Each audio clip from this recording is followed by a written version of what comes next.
Welcome to the Stochastic NBA Deeper Dive and Live Before Lock. This show is produced by Jordan Klein. I'm Neil Orfield. I'm here with Adam Scherer.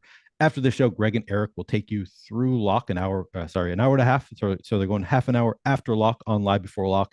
And this show is sponsored by Bet365, which has a too good to be true that is somehow actually true deal that is available in just 4 states. I guess that's the too good to be true part, that it's not available in 46 of the states, but 4 states have a too good to be true offer from Bet365. I'll tell you about that later. Adam, we have a nice 6-game slate that has changed quite a bit since you did the strategy show this morning. Several key players have been ruled out. As far as I can tell, we aren't really waiting on any expected injury news other than Kelly Oubre being questionable at this point. Anybody other than Kelly Oubre, any other impactful players that you're expecting or think might be ruled out later? Isaac Okoro is questionable. Grant Williams questionable. Williams, I don't really care at all. Okoro would potentially open up more minutes for random cheap dudes on the Cavs. You mentioned Oubre. That one obviously is very big. Other than that, though, I think we're pretty much good. Yeah, we got a lot of injury news just like within the past couple hours that has changed the slate a good amount. We still don't have the great value has not changed much since this morning, but we've got some more middling value as a result of some players being ruled out. So that's kind of interesting. Any other overarching thoughts on the slate before you want to start diving in game by game? Somebody in chat said Gary Trent. I forgot about him, but yeah, he's also questionable. Okay. Yeah. Okay. So we do still have a few pieces that we're waiting on. Nobody that I'm really thinking I'm going to be saving many spots for, I guess, other than possibly Kelly Oubre, but hopefully we'll get a lot of this news before lock. We 5 of the 6 games are going to be done by the last game. The 5th game starts at 7 o'clock. 8 o'clock Eastern time. So it's 7 o'clock Central. So just an hour after original lock. So we might have a lot of this news like by the end of Live Before Lock, but we will start going game by game. We'll start with your Washington Wizards are hosting the Boston Celtics. We will, of course, start on the Celtics side of the game. Everybody appears to be healthy for the Celtics, all of the impactful players for the Celtics. Tell me about your level of interest in Celtics players. Anybody that you're prioritizing here? Who do you think might make it into your player pool? Yeah, nothing that I really expect to be prioritizing, but it is a good spot against Washington. The problem is just that, like you said, you essentially have a healthy Boston team. Grant Williams is questionable, but he's, a fringe rotation piece at this point anyway. So not going to have a huge impact on anything else if he does sit. Getting to guys like Jason Tatum, Jaylen Brown, obviously that's always fine. Marcus Smart's reasonably priced, as is Al Horford, but none of them really stand out here. If you look at the boom bust tool, we have Tatum leading the way on DraftKings at just shy of 6% ownership. He's $10,400. He projects as one of the highest scorers on the slate. We don't really have the top tier payoff options tonight, but there's a lot of guys on this slate that are mispriced, very good players that are mispriced and a little below 10K or even closer to 9K. And it's just going to make it tough to get to Jason Tatum unless you're going out of your way to do so in tournaments. So it's a team. There's several teams on this slate that I'm happy to get to a little bit in tournaments just because they are low owned and they do have very good players. But from a prioritization standpoint, I think it's very difficult to get to much of anything from the Celtics. I didn't sort the lineups, to see like what I'd be playing if the slate started right now. I haven't done that yet. But just in like an initial crunch I did before the show, the Celtic that was showing up the most for me on DraftKings was Tatum, like 7% of the time. So it's not somebody that I expect to be hitting big amounts of. Yeah, and the field neither. I mean, you'd be above the field with 7% Jason Tatum. He is the most expensive player on the slate, 10,400. and not the highest projected. We don't have anybody projected for north of 50 fantasy point. North of 40, we have Steph Curry right at 49. Nobody above that today. So this is really it's tough to make it a really stars and scrubsy slate with just the lack of pay up options and not great like low level value like at the bottom in terms of price. Nobody that really stands out as incredible value. So do you think this is going to be more of a like mid-range kind of slate for you as opposed to stars and scrubsy? Yeah, I mean, there's a couple value plays that look really good, but at least right now, for the most part, those guys are more in the like 4 to 5K range. That could change a little bit. You know, if Okoro is out, I don't think I'm ever going to say that like Rubio or Chetty or Lamar Stevens look really good, but they are really cheap and they would be playing more minutes in that case. That would open up a little bit. But, you know, yeah, with no Luka, no Jokic, no Giannis on this slate, it's you don't have that same need to pay all the way down to those guys. Yep. Absolutely. Okay. Anything else you want to say about Boston before we move on to the Washington side? No. All right. Well, then let's move on to the Washington side of the game. We do have some impactful injuries here with Bradley Beal and Kyle Kuzma out, as well as Daniel Gafford. That was one of our midday players being ruled out. Any priorities for you on the Wizards? Anybody make it into your player pool? Tell me about your level of interest here. Yeah, I actually think this side's a little bit more interesting than the Boston side, which does scare me because it's a really tough spot, and you have a shorthanded Wizards team. So you have them, you know, as big dogs here, but Kristaps Porzingis at 9,300 pulling 15% ownership. I don't have any real issues with that. I think that's about where he should be. He has a 30% usage rate in the handful of games that he's played without Beal and Kuzma this year. If this game's competitive, it one probably means he's playing pretty well. And two probably means he's playing 34 plus minutes. So the ceiling is certainly there for him. The problem is just that, you know, his rates increase and he is a good enough player to take advantage of that and see increased production. But you're still talking about a very good Boston team that really only has to worry about Kristaps Porzingis now. You can say what you want about Denny Avdia playing better recently, but there's no other offensive threat really on this team outside of Kristaps Porzingis with Beal and Kuzma not playing. So it does make life a little bit easier for the Celtics, and it does mean you could very easily get an inefficient game from Porzingis. So relatively low floor because of the matchup, but still a very high ceiling. Still, I think a very good play, especially given the power forward eligibility. Now you should get more rebounding opportunities as well with more of his minutes coming at center. Not sure what the starting lineup for Washington is going to look like at this point. With them being as shorthanded as they are. You do have Monte Morris back, so I assume he's moving back into the starting lineup in place of DeLon Wright. But then as far as Daniel Gafford goes, I don't know if they move Anthony Gill into the starting lineup. I don't know if they move one of the guards into the starting lineup and just slide everybody down with Avdia playing the 4. I'm not sure what they're going to do there, but you should get the bulk of the minutes for Porzingis. You could get Gibson starting as well. The bulk of the minutes for Porzingis at the 5, which, you know, makes him look a little bit better. Denny Avdia and Corey Kispert should both play a ton. They are priced up a bit, especially Avdia, who's up to 6,500. But in the 4 games he's played with Porzingis and without Beal and Kuzma this year, he has put up 1.1 DraftKings points per minute. Granted, you're only talking 4 games, but he has a high assist percentage. He has a relatively high usage rate. So even at 6,500, I think he's a decent option, and he's pulling about 12% ownership. Then you get down to everybody else. And, you know, if you get a little bit of Monte Morris or Corey Kispert, that's fine. But Jordan Goodwin's priced up to 4,700. That makes him difficult to get to. DeLon Wright is more expensive than Monte Morris, which makes him difficult to get to. If Taj Gibson starts, he's 3K flat, but he is center only. And it kind of would just go back to what we were saying a minute ago, where, yeah, he would end up projecting as a decent point per dollar value. But with the lack of pay-up options on this slate, it's easy to get to the top projected guys anyway. So going to somebody like Taj Gibson, because he, you know, has a good point per dollar median projection, still puts you at risk of like, oh, cool, he got 20 points at 3K, and I'm just getting destroyed by people that played real centers. So he can only look, you know, so good at that position as well. It looks like the last time we saw 20 plus minutes from Taj Gibson was in early January. So I don't know. Do you think even if he gets a start, I guess that was maybe his last start. So his last start, he did play 24 minutes. So I guess, yeah, if he gets a start, maybe some interest there. But yeah, he started 2 games this year. He's played 18 minutes and 25 minutes. Okay. Well, this is our only game at lock. So is that a factor for you at all in deciding whether to play these guys, holding out for, you know, players who might be ruled out later, holding some spots in your roster? Is that in anything that you're considering with your Wizards or Boston exposure, or do you think that you're getting little enough that you don't really need to worry about it? Yeah, I think I'm getting little enough that I'm not worried about it. And then also, I think we're not waiting on a ton of injury news, and also the news that we are waiting on, like, for example, Kelly Oubre. I'm getting a lot of Kelly Oubre. I'm getting a lot of Nick Richards. So like I'm going to be able to swap stuff around anyway. I'm not, overly concerned about it. Okay. Anything else you want to say about this Wizards and Boston game? No. Okay. Well, then we can move on to a Cleveland versus Atlanta game that may be a little bit more interesting now that we have Jarrett Allen officially ruled out. Let's start on that side of the game, the Cleveland side of the game. We are, as you said, still waiting on that Isaac Okoro news, but tell me about your level of interest. Anybody who's a priority for you, if Okoro is in, anybody who will become a priority for you, who do you like on Cleveland today?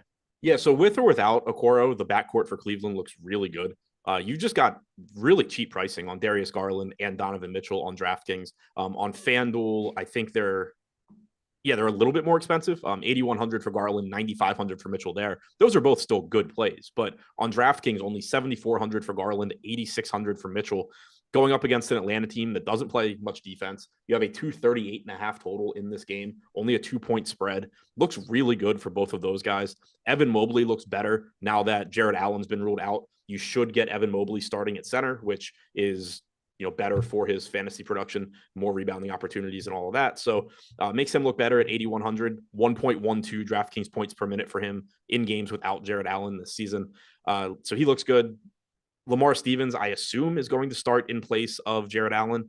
He is 3,100. He's not a very good point per minute guy, but the minute should be there if you do need a $3,100 small forward. It's not the strongest position. So, maybe if you're taking like a more contrarian build where maybe you're trying to get two of the upper mid-range centers as opposed to using like Nick Richards for value, one way you could do that is go with like Lamar Stevens at small forward, just punt that position and then get to, say Joe Val and I don't know, Wendell Carter Jr. or something like that. Just the first two, names that came to mind there. That's one way you could do that. If Okoro is in at 3,500, he's very similar to Stevens and he's getting half the ownership. If he's out, I would expect that we see either Chetty or Karis LeVert move into the starting lineup. One way or the other, though, I think that LeVert is playable. If he starts, clearly he looks better because you can project more minutes.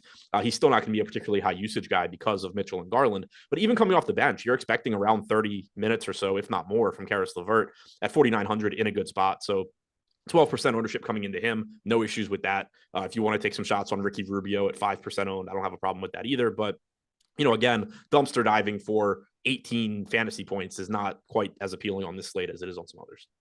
Think you're going to set any rules for Cleveland? I think you could probably go like max 2 of the garbage guys. Like Garland, Garland, Mobley, and Mitchell are closing barring injury or foul trouble or something. So you're going to get 2 of LeVert, Stevens, Rubio, Okoro, Chetty in the closing lineup. I don't really see any reason I would need more than 2 of those guys together. Okay. And just can you rank them a little? Any favorites for you from Cleveland? Is it anybody who stands out above the rest here? I think it's Garland, Mitchell, Mobley, and then a gap. So like Garland 1, Mitchell 2, Mobley 3 for me, but I think they're all pretty similar. And then it's a step back to LeVert, and then it's everybody else. Okay. Yeah, I think that's in terms of just like point per dollar. I think it's that same way too. We've got, I guess we have Mobley ahead of Mitchell point per dollar, but obviously that's not what you're necessarily looking for in a GPP. So yeah, Garland, Mitchell, Mobley all look good. Anything else you want to say about Cleveland before we move on to the Atlanta side of this game? No, really just an appealing team top to bottom. Okay. Moving on to Atlanta. So I'll start with this question. So I'm looking at the NBA stats page that you actually directed me to look at some of the advanced stats for teams there. And I see Cleveland has the #1 defensive rating in the league. They also play at the slowest pace in the entire league right now. How much of that do you think we can throw out because Jarrett Allen is out? Like, how much do you factor that in? Do you have any idea how to, I struggle with knowing exactly how much one player can impact like team trends like this. Do you have any kind of feel for it? Yeah, I mean, it's tough because like, even if you want to, like, you can start looking at, like what's the defensive rating for teams without, like what's the defensive rating for like, Mobley, Garland, Allen, Mobley, Garland, Mitchell when they're on the floor without Allen. But you're still going to get, smallish sample sizes and all of that. But, you do expect the defense to be worse. We know Jarrett Allen is a very good defender. Obviously, your center is kind of the quarterback of your defense, really. So you do expect them to be worse. But then the other thing I look to here is that this game has a 238.5 point total with a 2-point spread.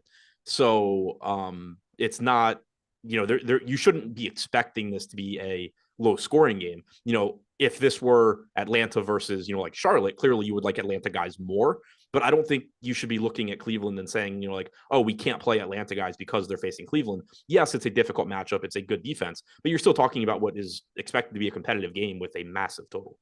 Okay. Yeah, that seems like a good breakdown for me. And yeah, that's what I was looking at. The extremely high total for a game that involves Cleveland kind of surprised me, but maybe that's somewhat to do with the Allen being out. And also, like, if you're somebody watching and you're just like, well, I disagree with the total, this is where like it's really nice if you are in a sports betting state, because you can just bet the under and still play DFS your normal way. Like these guys project well for DFS in large part because of the Vegas line.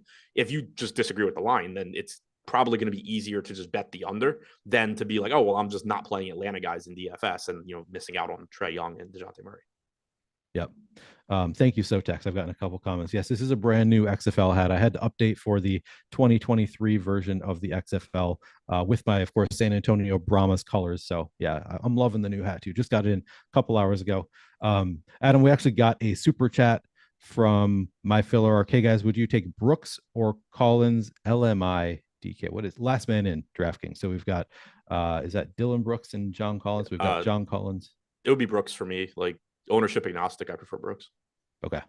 Yeah, and we've got Collins 2.3% owned, projected for about 25 fantasy points. We've got Brooks at 6% owned at 27 fantasy points. You said it's Brooks for you? Yeah. Yeah, still relatively low owned there. All right. Well, then that leads us into our discussion of this Atlanta team. Any players on Atlanta who are looking like they're going to be priorities for you? Who do you think is going to make it into your player pool? I like this team a bit in tournaments. The other side of this game is certainly more appealing, and that's reflected in the ownership. But you have a $9,100 Trae Young only pulling 8% ownership on DraftKings right now because it is a tough matchup and because, you do have Donovan Mitchell for less and Garland for less. But we have Young with a 15.5% chance of being optimal. That's a pretty big gap. I don't have it quite that wide, but I still have like 12% for Young. About 12% for DeJounte Murray, who's pulling 9.5% ownership. So both of those guys just seem to be going a little bit under owned to me. They still have very high ceilings here. It goes right back to what we were just saying. Yeah, it's not as appealing. You'd feel better about rostering them if they were playing somebody else, but that's also why they're not getting much ownership. And this game is still likely to be high scoring. Clint Capella, I think, is going a bit under owned as well at 6K, pulling 10 to 11% ownership. We have him with about an 18% chance of being optimal. I'm around 16. So, same boat there. If you're not going Capella, Okongwu is only 4,600. I think he's a much lower probability play, but you're getting 48 minutes from these guys. It's just a matter of, how is it broken down? And they've both been playing really well recently. It's likely you're getting 28 minutes or so from Capella, 20 or so from Okongwu. But if you get 28 from Capella, you're probably getting a good game from him at 6K. And if he doesn't play 28, it means you're just adding minutes onto Nekwo Okongwu. So not playing them together, but, neither guy getting much ownership here. John Collins, DeAndre Hunter, both reasonable last pieces in as well. So like I would expect to have more lineups that have like multiple pieces from Cleveland than from Atlanta. But I expect to be getting to this Atlanta team because they are very reasonably priced and they're just not pulling any ownership. Yeah, and they all look really good as you alluded to, they all look great in the boom bust tool. So yeah, we're making a rule, no Okongwu and Capella together, but both playable. And just looking at the top of the boom bust tool, Trae Young actually has the second best leverage score on the entire slate for us, coming in at 7.5% ownership, 15.5% chance of being optimal. Clint Capella, 11% with an 18% chance of being optimal. And just looking just down the top page, I'm not going to read off all the numbers, but Trae Young, Clint Capella, John Collins, DeAndre Hunter, DeJounte Murray all have really nice positive leverage scores near the top of our board in terms of leverage. So I'm curious to see what happens with that. I always get a little bit skeptical when we get a gap like this. And with baseball coming up, anybody that's played baseball remembers the slates where like you would have, the top or the second best team projected to, get half the ownership of the top team and they look great. And then just because people are more advanced now, that the second team would end up being the most popular because everybody just starts jamming them in. Not saying I think Atlanta ends up being, super popular. I just wouldn't be surprised if either ownership ends up coming in a little bit higher than it's projected, or if by lock these ownership projections have come up a little bit, just because I do get a little skeptical when we start seeing like, a 2-to-1 gap from optimal percentage versus ownership, just because I do think that especially this time of year, most people playing NBA DFS have a pretty good idea of what they're doing, and they're not likely to make mistakes where they're just missing on plays that are actually as good as Atlanta is today. But either way, I think you're getting low owned guys here, even if it's not quite as low owned as they're projected to be. That's a really good point. Yeah. Baseball, I would say, is the best indication of like the field advancing, because a few years ago it was just the top stacks tool. You could just crush play. And now it's you have to think about it just a little bit more, because everybody is using not everybody, but a lot of people are using some version of the top stacks tool. And then we end up like we kind of have to outthink each other using some of the same data. It can be kind of difficult.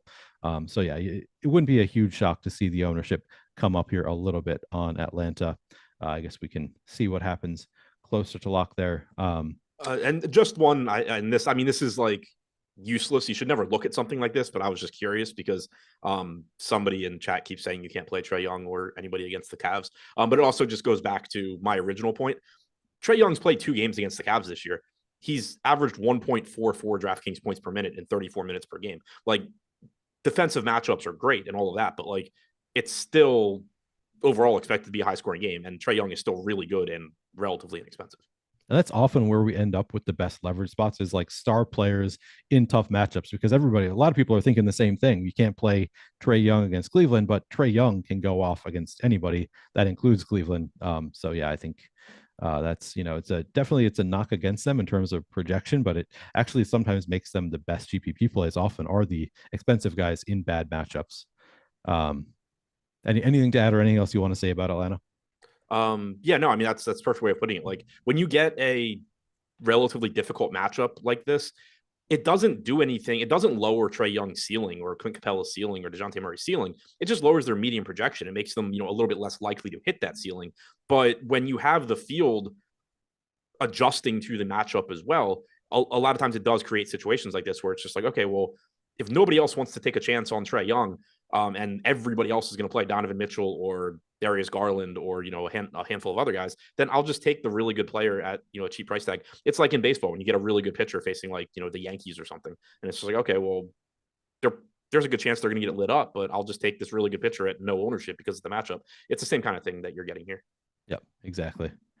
All right, well, we can move on to the next game. But first, let me tell you guys, we do have MLB coming up. Today is Tuesday. We've got MLB coming on Thursday. Man, it is approaching quickly, and we've got a great offer. The MLB is back offer. You can celebrate the return of MLB with 50% off your monthly Stochastic Platinum subscription. It's available for new and existing customers. I hadn't even realized that part. Existing customers can get 50% off your monthly Stochastic Plus subscription. Click the link in the description of this video or use promo code MLB is back to take advantage of this limited time offer. It is valid from March 24th through April 2nd. So we've got, another less than a week left on this deal. So take advantage, get half off your deal here. And you get access to ownership, projections, lineup generator, boom bust tool. The only things you don't get are Pick'em Pro or Bet Pro, or of course Fantasy Cruncher, because it's not one of our products. But I actually, on starting this week, I'll do a couple slates where I'm going to be hosting MLB shows, but then I'm going to be showing people exactly how I use our MLB tools. So now is kind of a good time to take advantage. I'll go through step by step, all the different tools that I use for MLB. So I think we have the best tools in the business. Get that 50% off, and you can go through it with me day to day. I'll show you my Fantasy Cruncher. I'll show you exactly how I'm using the top stacks tool, the top pitchers tool, etc. Now we have a new top batters tool as of this past year. So a lot of cool tools you can take advantage of at the start of MLB season. So highly recommend taking advantage of that right now while you can. Adam, next game on the slate, Miami at Toronto. Toronto favored by 3 in this one, just a 219 total, a little bit tough there. Let's start with the Miami side of the game. Are there any priority plays for you? I guess Jimmy Butler is out. Did that create any big openings for you? Anybody you're prioritizing? Who do you like on Miami? Yeah, it opens up some potential value here. You have a $4,200 Caleb Martin that is likely to play more minutes now. You have a $4,400 Max Strus, also likely to play more minutes. Those two guys both getting some ownership now. They both have small forward eligibility. Martin also has power forward. Strus also has shooting guard. So you can really maximize the spots you can get him to. And they're just likely to play more minutes with Butler out at at relatively weak positions. So they're going to be pretty useful, I think, in just rounding out lineups. They are both projected to go a little bit over owned, Martin less so than Strus, but just very similar plays where they're both likely to give you, around 30 minutes or so at pretty cheap price tags. Kyle Lowry's 4,300. I am less excited to go to him since he doesn't have as favorable positional eligibility. And I think he's less likely, like, I don't think he's playing 30 minutes. I think, he's more likely to be in that like 22 to 24 minute range, but he is also getting a fraction of the ownership. So it's going to open some stuff up, but I think Martin and Strus are the two guys that probably benefit the most in terms of guys that you really wouldn't have wanted to get to if Butler were in. Do you know if Kyle Lowry is still on the injury report? He is listed as, I think, questionable, but they said he's playing today and not playing tomorrow. Okay, good to know. So we can count him in. Don't have to talk about when he might be out. Bam Adebayo was looking really good earlier, 5.6x value. What is he still looking good on the in terms of leverage? Earlier today, he had one of our better leverage scores on the slate as well. Looks like that has dropped down a bit. Anyway, anything else you want to say about these Miami players? Yeah, I think that with Butler out, it makes Hero and Bam look better as well. You already had favorable price tags on them and they looked like good plays. Now you get no Jimmy Butler, so it's just going to make Bam look better at 7,500. It's going to make Hero look better at 6,900. Hero's another guard that is just pulling a lot of ownership now, and he should be. He's pulling 23% ownership, about a 22% chance of being optimal in the boom bust tool. So it's another guy where, like, people are just going to go there instead of going to Trae Young, for example, instead of going to some other, guys that are in tough matchups. And you should probably be getting more of Hero than guys like Young, but it creates a situation where, you can make those pivots. Same goes for Bam Adebayo. Like, he's going to pull around 30% ownership now, and he's a very, very good play. But there's plenty of other mid-range centers that are going to get like 1/3 of that ownership if you need to save it within, a given lineup. Yeah, that's the difference between Bam now versus early in the day. We had him projected for like 15% ownership, I think, with the 27% chance being optimal. So 30% ownership now doesn't have the same positive leverage, but obviously still a great point per dollar option, even better now with Jimmy Butler out. So it looks like a great play there. 1.3 DraftKings points per minute for Bam in 11 games this year without Butler and with Hero. Yeah, that's gonna play nicely, especially at the $7,500 price tag. Yep. I like 1.12 for Hero in 37.5 minutes per game. Just based on, I just did a crunch just with, I think actually maybe I had no randomness on. No, I think I have 30% randomness. I got to 80% Bam without doing anything to adjust projections or anything. So like I haven't put anything into it, but just based on his point per dollar, essentially, I got to a good amount of Bam in my original crunches. That'll probably come down, but kind of interesting that I got so much Bam right away. Lowry confirmed playing. Okay, good to know. Anything else that you want to say about the Heat? I don't see any other news coming in, so we can. Nope, that's it. All right. Well, then let's move on to the Toronto side of the game. We have Gary Trent questionable, as you mentioned earlier. Nobody else that we're really waiting on news here. We've got Will Barton out. Not all that impactful, although we did try to play him. At least I did a couple weeks ago. Not all that impactful though. We're just waiting on that Gary Trent news. Any priorities for you from Toronto? Tough matchup, obviously, with Miami. Low total in this game. And any priorities, anybody that you think might make it into your player pool? The only thing that stands out is the DraftKings salary on Scotty Barnes at 6,200. He's small forward, power forward, so that's a position that doesn't have a ton of good plays. And you're just getting big minutes from Scotty Barnes. It's not the best matchup here, but that's just too cheap of a price tag for him. He's pulling 16% ownership. You have a similar price tag on Anunoby as well. He's not, as appealing a fantasy option as Barnes is, but if you do need somebody in that price range and you don't want to allocate, you don't want to play somebody as popular as Barnes, Anunoby is a pretty logical pivot. But other than that, everybody, it's kind of like Atlanta, except probably a little bit even less appealing because this game, doesn't have the same total. You have a 219 total in this game compared to 238.5 in the Atlanta game, but you're getting big minutes from Van Vliet, from Siakam, from Pirtle.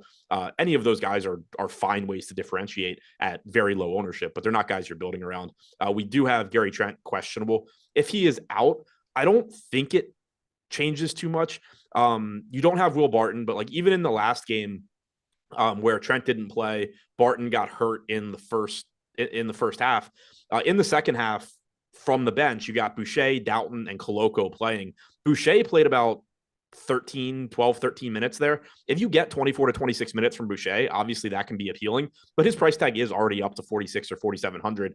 Doughton and Koloko didn't play enough that I'd want to get to them anyway. And then the risk with Boucher is, what if they do go to a 9-man rotation here? Whereas in the second half of that game, they only went with 8. If they go to like a 9-man rotation and they give a few minutes to Achua or a few minutes to Flynn, then those 24 minutes of Boucher, are becoming like 18 to 20, and you're certainly not going to feel good about that at his price tag. So I don't think Trent has too much of an impact on anything here.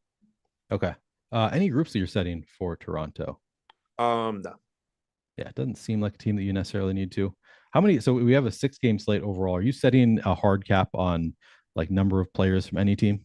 I'll probably just set it at like 3 or 4. Yeah. I mean, yesterday I went 3 because it was the 8-gamer. I should have just gone 4 because of Milwaukee, but that ended up obviously hurting. But they also just all smashed. But yeah, I mean, I think typically you're just not going to get 4 from a team anyway. But yeah, that's typically where I come in at as 3 or 4. Yeah, I usually set it's between those two for me on almost every slate as well. George Ponte says, I was driving on the highway yesterday around 5:30, and I heard the car next to me blasting live before lock. The guy driving looked at me and screamed, "Shippin' Lofty." Happens to me all the time. People are always looking at me in the eyes and yelling "Shippin' Lofty" at me. I know exactly what you mean, George Ponte. I hate it when that happens. No, I love when that happens. It's always fun when people scream "Shippin' Lofty" at me. Anything else you want to say about this Toronto and Miami game? Trent Jr. is now doubtful. Oh, okay. But you said that that's not going to have a huge impact on you, right? I don't think it has a huge impact for me. It increases like the ceiling for somebody like Boucher because, again, if they were to run an identical rotation to what they did in the second half last game, then you would be talking like 24 to 26 minutes, which isn't bad. But I don't think that has to be what they do. Like, I think they could just include Flynn or Achua, and then you're getting, 20 minutes from Boucher. So he's still very risky. It does make his ceiling look a little bit better, but I doubt that I really get to it. Okay. Chuck Deuce says, will Katz be here to victory lap his 1 for 11 day? He did. He was very high on Brook Lopez yesterday. So I know that went well for him. Everybody. Yeah, I know. He seemed Greg and I both said we were probably going to be under the field when we had him projected for 30% ownership. And Katz took that to mean that we hated the play. And then we kept reiterating, no, we think he projects really well. He's a great play. And then Katz kept saying, no, he's really good. You should play. It was a whole thing. He also told me that I'm an idiot for projecting, for taking the under on 9.5 rebounds for Mitchell Robinson. And he ended with 6 rebounds. So what are you going to do? What are you going to do? Idiots get there sometimes. That's exactly right. All right. Anything else that you want to say about this Toronto and Miami game, or should we move on? No, I think we can move on. All right. Well, I'll just tell you guys quickly about this offer from Bet365 because there's really not much to say about it other than if you live in New Jersey, Colorado, Ohio, or Virginia, or nearby perhaps, and you haven't yet taken advantage of this offer, you are going to want to take advantage of this Bet365 offer. You bet $1 and they will give you $365 in bonus bets. I don't know how they are going to sustain this. That just seems too good to be true, but I've heard that it actually works in those 4 states. If you live in New Jersey, Colorado, Ohio, or Virginia, this is a can't miss offer. You just, all you have to do is put $1 in. They're going to give you $365. A deposit is required, but that is as good of an offer as you will find anywhere. I'm trying to find it. Is there a promo code here? I think it's just a link in the description. Oh, wait, the best. Yeah, I don't see a promo code here. So I think that it is just a link in the description. Jordan, have you put that in chat? Yep, looks like, yep. All right. Just a link in chat. Jordan has confirmed, and he has already put that into chat. So it's a can't miss offer. Take advantage. Bet365 if you live in New Jersey, Colorado, Ohio, or Virginia. If you live in a nearby state, I'm not going to tell you to drive over to one of those states. I don't know if that will work, if it's allowed. But if I live close enough, I'd probably try it. Anyway, take advantage of that Bet365 offer. It is as good as you're ever going to find anywhere. Can't wait for sports betting to be legalized here in Minnesota. Hopefully they will give me a similar offer when that happens. All right, Adam, let's move on to the next game of the slate. Orlando at Memphis. Memphis favored by 7. There is a 229 total in this game. We'll start on the Orlando side of the game. We have nobody impactful out as far as I can tell for Orlando. Anybody that you want to play from Orlando? Any priorities? Who do you think might make it into your player pool? Yeah, so I mean, this morning we were getting quite a bit of ownership coming into Paolo Banchero and Franz Wagner just because the forward positions are relatively weak and they're reasonably priced. But as we've gotten more stuff opening up today, those ownership projections have come down. You're getting more ownership just going to a cheaper tier with Caleb Martin and Max Strus. Banchero and Franz Wagner are still fine in tournaments. Not a great matchup, but reasonable price tags, typically getting, mid 30s from Banchero, low to mid 30s from Wagner. Similarly, you can get to sub 10% owned Wendell Carter or Markelle Fultz, but it's pretty much just all contrarian tournament plays here. Nothing that stands out, nothing I feel great about, nothing that I would want to be just, like jamming in or anything like that. Yeah, I don't really see anything else here. Like no angles to play here. We don't have any questionable players. There's nobody who looks like they're going to become some great value. Suggs is back. Yeah, it's really hard to take too much from this team, other than you can sprinkle them in where they fit into your lineups. But even like Wendell Carter's up at 9% ownership. If he were at like 4%, maybe I'd have more interest. Banchero over 13%. So yeah, really hard to find anybody that I really want to play from Orlando. Maybe that's just it. And anything else you want to say about the Orlando side of this game? No. Okay, well then we can move on to the Memphis side of the game. Of course, we still have the usual Steven Adams, Brandon Clark out, but also Ja Morant now out for this game. Some players on Memphis have had their prices dropped for Ja Morant's return, and now their prices are looking a little bit too low. Tyus Jones looking like one of the chalkiest players on the slate. Desmond Bane, one of the better point per dollar plays on the slate. A lot of players throughout the team who project pretty well point per dollar. Tell me, who are your priorities, if anybody, from Memphis, and who do you think might make it into your player pool? Yeah, Memphis looks great here. Tyus Jones, I think, is the clear priority, one of the best values on the slate. He's just completely mispriced for a game without Ja Morant. His salary's back down to $5,300. This is kind of one of those situations where it's like, kind of like I was saying with TJ McConnell yesterday. I almost wish the sites would just leave his price where it is when he starts, because when Ja Morant is starting, nobody's playing Tyus Jones regardless, as long as you don't make him 3,500. So just leave him so that he's not 5,300 when Ja Morant unexpectedly sits. But it's, somebody that's going to play 33, 34 minutes against Orlando without Ja Morant. He's averaging a little bit over a fantasy point per minute without Morant this year. 1.17 DraftKings points per minute without Morant this year. So more than a little over 33 and a half minutes per game. Just a very, very clear and obvious play at 5,300. The rest of the team looks good as well, not to the extent that Jones does, but Desmond Bane at 7,300 is going to look good. One interesting thing with Bane is that in the games he's played without Morant this year, he's actually been slightly worse from a fantasy standpoint than the games he's played with him. He's still good. He's been at 1.11 DraftKings points per minute without Morant in games where Jackson and Brooks have been in and Morant's been out, and then 1.18 where all three have been in. You get increased opportunities. Like, you're taking Morant's usage away. You're getting Bane running second unit point guard. So I think it's fair to say that his ceiling is higher without Morant, but I think his projection wise, he actually should be pretty similar. So you could probably argue he's going a little bit over owned at 29%, given the number of other really good guards that we have, but I don't think that's a crazy number either. It's not like you're getting, 40 or 50%. So I think Bane's a good play. I did just want to point out that at least to this point, we haven't seen him realize the increased production that he should be able to get without Ja Morant. But either way, even if Ja Morant were in, we would like Desmond Bane here at 7,300. Jaren Jackson's been about a 1.3 fantasy point per minute guy without Morant. You're also getting backup center minutes from him with Brandon Clark and Adams out. So 8,300, still plenty of upside there. Then you start getting to lower owned guys where, you have Dylan Brooks at 5K. He was getting more ownership earlier. Then we got the Miami news, and so that's come down a bit. But you can still certainly play him in tournaments. It's a good matchup. He's not a super high usage guy in this situation, but his usage rate does come up quite a bit from when Morant is in, and he's still likely to be out there for 30 plus minutes at 4% owned. Xavier Tillman at 5,100. Not excited about him. You're going to see a ton more ownership going to Nick Richards in this price range. But last I saw, we had Nick Richards projected around 60% ownership. Now it's at 50. Nick Richards is clearly the better play, but he's not a 10-1 favorite against Xavier Tillman if you need to save some ownership. Santi Aldama at 3,900. Not a great option, but if Jaren Jackson gets in foul trouble, it doesn't take much for Aldama to step in and have a big game. And really, if Tillman were to get in foul trouble, that probably also benefits Aldama, because you would probably just get more minutes at the 5 for Jackson, more at the 4 for Aldama. So I think Jones is the clear top guy. Bane and Jackson are the next tier, and then Brooks, Tillman, Aldama is a step behind them. Okay, I just want to hear talk just a little bit more about Tyus Jones, because I know you said, and we can all see, Tyus Jones is clearly too cheap for his role when he is the starting point guard. Do you think you just lock him in? Do you think you're going to be over the field at 58, 59% on Tyus Jones?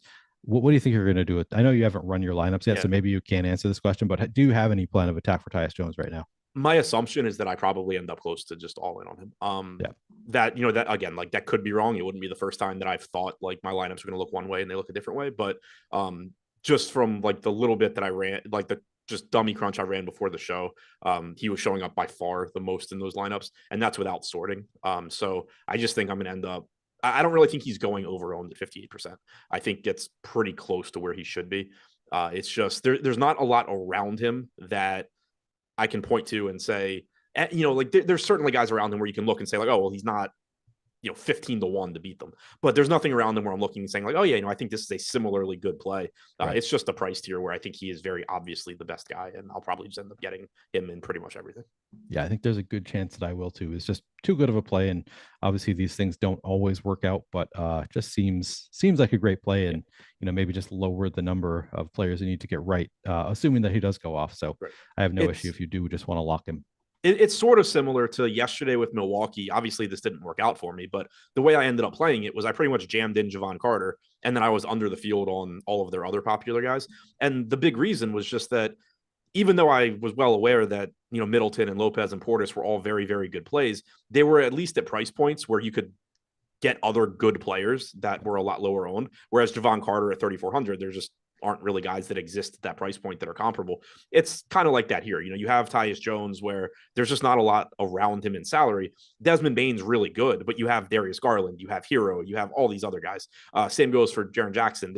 There's no shortage of 8K players that have high ceilings if you want to get there. There is a shortage of $5,300 guys that produce nearly 1.2 fantasy points per minute and are likely to play 34 minutes.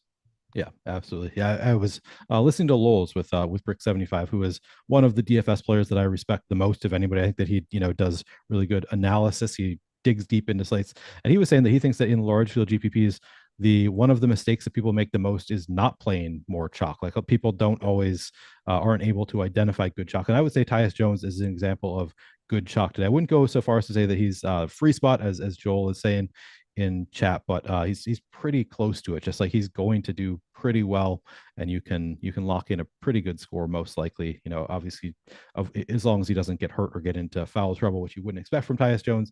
So I think sometimes you just gotta find some good chalk that you like and play that good chalk. And I think Tyus Jones is a perfect spot to do that today. Yeah, exactly. Anything else that you want to say about the Memphis side of this game? No. And we already covered all that. Okay, we can move on to the next game. Actually, I just want to ask you one question, because somebody was bringing it up in chat that people should be betting on the Minnesota Timberwolves to win the finals. Did you hear about Greg's bet on the Timberwolves at 200-1? What do you think about that? Yeah, I thought it was a good bet. I saw him tweet it earlier, and I didn't realize he had betted a week ago. I actually looked to make the same bet when I saw his, but it's already down to like 150-1, which I probably still find.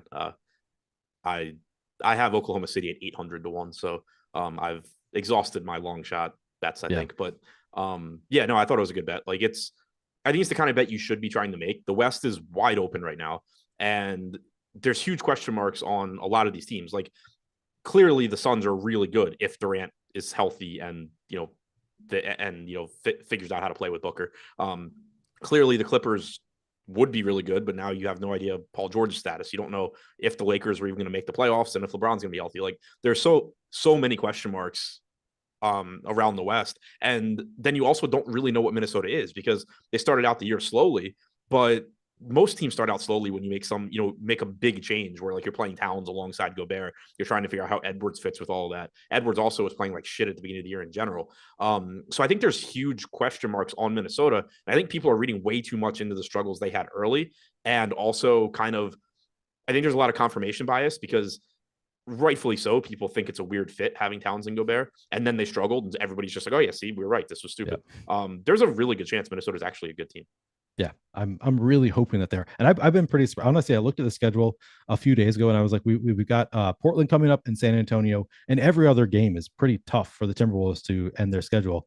Getting these 2 wins in Golden State and Sacramento was just so awesome for the Timberwolves. I feel like their chances of making the playoffs are just so much better with those wins.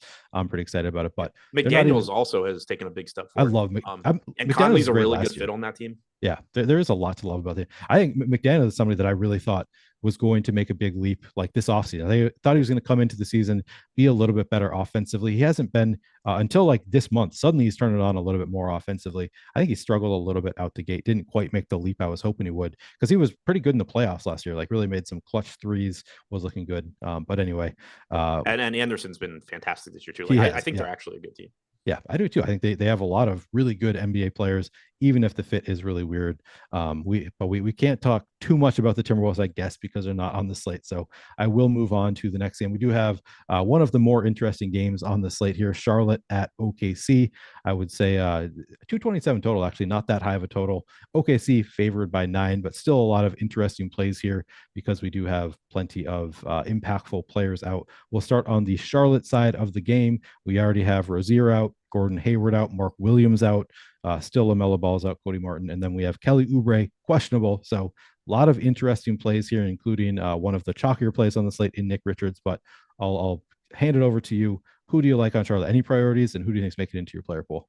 Yeah, so I mean, Nick Richards, I think pretty clearly a priority. I do think he is going a bit over owned at 51%.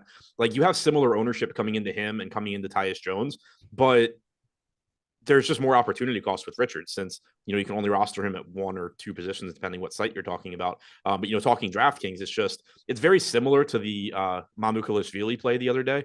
I think Richards looks a little bit better than he did, but it's similar in that you have half the field playing one center on a slate that does have a lot of good centers, even though you don't have Jokic, Embiid, those top guys, you still have a lot of good centers. So you're projecting half the field to be in a situation where if Nick Richards has a good game, but any 2 other centers just have like massive games, half the field just can't win because they can't have those 2 centers together if they have Nick Richards. So whenever you get massive ownership like this to a center, it creates a really interesting like roster construction problem because from a projection standpoint, Richards is clearly one of the best values, but it just limits your flexibility so much. You can play Tyus Jones, in 3 spots, and that makes a big difference compared to, Nick Richards in 2. You can name any 2 players on the slate and I can still play them with Tyus Jones.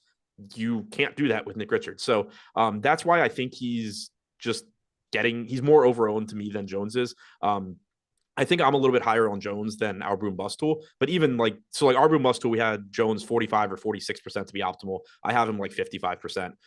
We have Richards 37%. I have like 33%. So I'm really much more, I'm really in line with it there. And it's just because of that opportunity cost at the position. So I think he's a very good play. Like if you're playing cash games, you should have him. And he's still a good play in tournaments. It's just that I think as far as the most popular plays on the slate, it's easier for me to make really good lineups that don't have him than it is for me to make really good lineups that don't have Tyus Jones.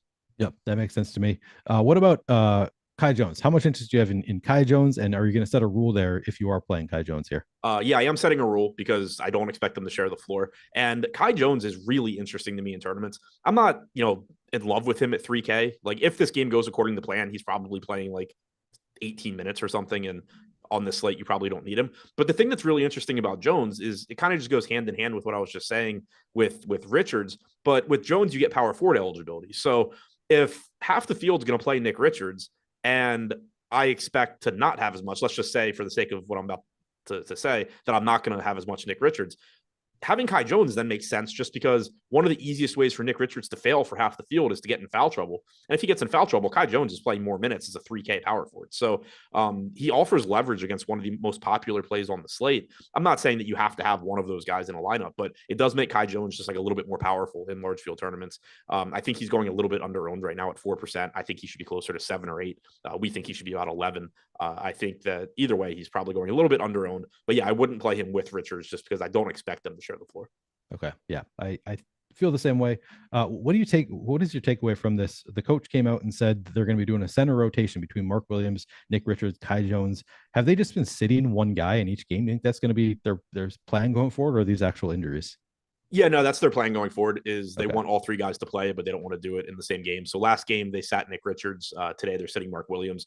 I appreciated them announcing it because it was going to be really annoying trying to figure out, like earlier in the year, if you remember when they had Plumlee, they were kind of doing this with Richards and Mark Williams as the backup, but they weren't announcing anything. They were just playing Mark Williams for like 2 or 3 games, and then they'd randomly play Nick Richards, and then they'd go back to Mark Williams. And so you were just like taking DNPs half the time that you were trying to guess who the backup center on Charlotte was. So I'm glad they're at least announced, what the rotation is and what they're doing. Me too. That is helpful. We did get a couple super chats I want to cover. Corey Shea asked, Denny or Wagner at forward tonight? Denny or Wagner? I think they're comparable. I'll probably have a little bit more Denny. Yeah, we have Wagner projected for 30.5 fantasy points. We've got Denny projected for 32, a little over 32 fantasy points. We don't have Denny at super high. I guess we got him at 12% ownership, whereas we've got Wagner at 8%. So yeah, a little bit higher projection on Denny, also a little bit higher ownership projection, but still both fairly low owned. So I like that call. Probably go Denny there as well. And then the second super chat we got was from Shakari MH Food. Best plays by position for DK Cash. Do you have any immediate thoughts on that? I mean, we can largely for cash. Oftentimes we can just look at ownership projections is probably the easiest place to start. So I guess I can probably cover Tyus Jones, clearly the best point guard option in cash. Nick Richards, clearly the best center option in cash. From there, I'd say it gets a little bit more complicated. I would guess Desmond Bane, pretty great play at shooting guard. Do you have any more thoughts on cash plays at each position? Yeah, I mean, Jones and Richards are the two. Like, if I play anybody in cash that doesn't have those two, I would try and play a cash against them more. Desmond Bane, I think, is the best shooting guard.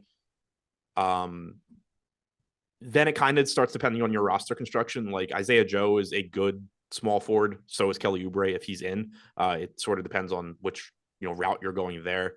Power forward, I think Jalen Williams is probably the best play. You could make a case for Evan Mobley as well, I think. Is that all the positions? Yeah, I think we covered all. So we got Nick Richards, either Jalen Williams or Evan Mobley, Isaiah Joe or Kelly Oubre, kind of depending on your roster construction. Probably Desmond Bane at shooting guard, and then Tyus Jones at point guard. I think we covered it pretty well. There was somebody else that I was recommending earlier, and I don't remember who it was. Bam would be my second center, but still a really strong play.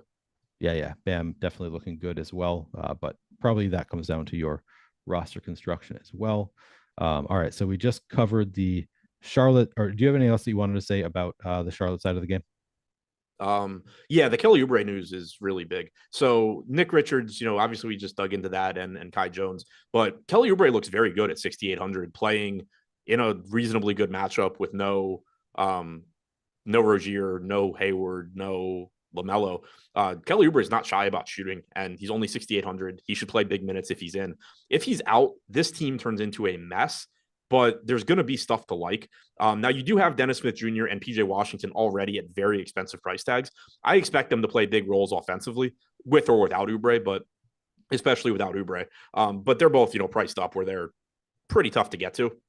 But if you take Oubre out, you're opening up a bunch of minutes. Svi Mikhailuk likely playing into the 30s one way or the other, assuming he starts. He's up to 4,900, so that's a tough one to get to. But Teo Maledon's only 3,900. James Bouknight's only 3K. These are guys that if Oubre is out, could certainly step into more minutes and be reasonable punt plays. Again, you don't need to go to cheap guys with modest modest raw point projections all that much on this slate, but you do get the potential for Charlotte to be extremely shorthanded. Yeah, and it's a 6-game slate, so these guys are more likely to be useful on this slate than it would be if it were a bigger slate. Okay, let's move on to the OKC side of the game. I think Josh Giddey was actually the guy that earlier in the day I was saying would probably be in a cash game. Somebody asked me on Twitter the same question about cash, and I was saying Josh Giddey at that time. I think he's still probably a fine cash play, but it's a little bit things have changed a little bit since then. We have had some more injury news, so not like a lock in cash games at this point. We do have SGA out once again. We've got he's really the only impactful player who's out for this game. Tell me about your level of interest in OKC players. Any priorities for you? Who is making it into your player pool? Yeah, I think OKC looks good here. Certainly a very good matchup. Josh Giddey still looks good in tournaments. The reason I think that he's not at the top of that list in cash games is simply just because you have Tyus Jones at his position. And then you also, just have other good guards, and Giddey is relatively expensive, but he's put up 1.2 fantasy points per minute in games with Gilgeous-Alexander this year.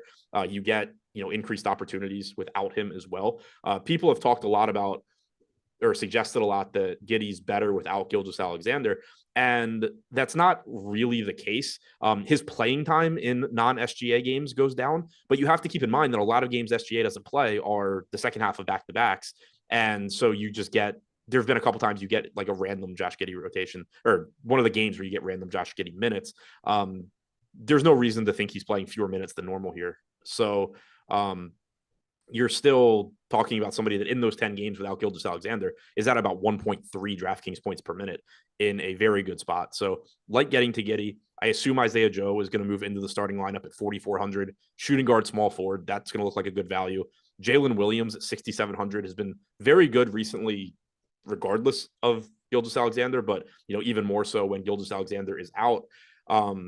He looks good at power forward. Mentioned him a minute ago. So I like getting there. Lou Dort looks a little bit better without Gilgeous-Alexander. 8 games this year for Jalen Williams with no SGA and with Giddey. 1.25 DraftKings points per minute in 32.5 minutes per game. Just really good production from him.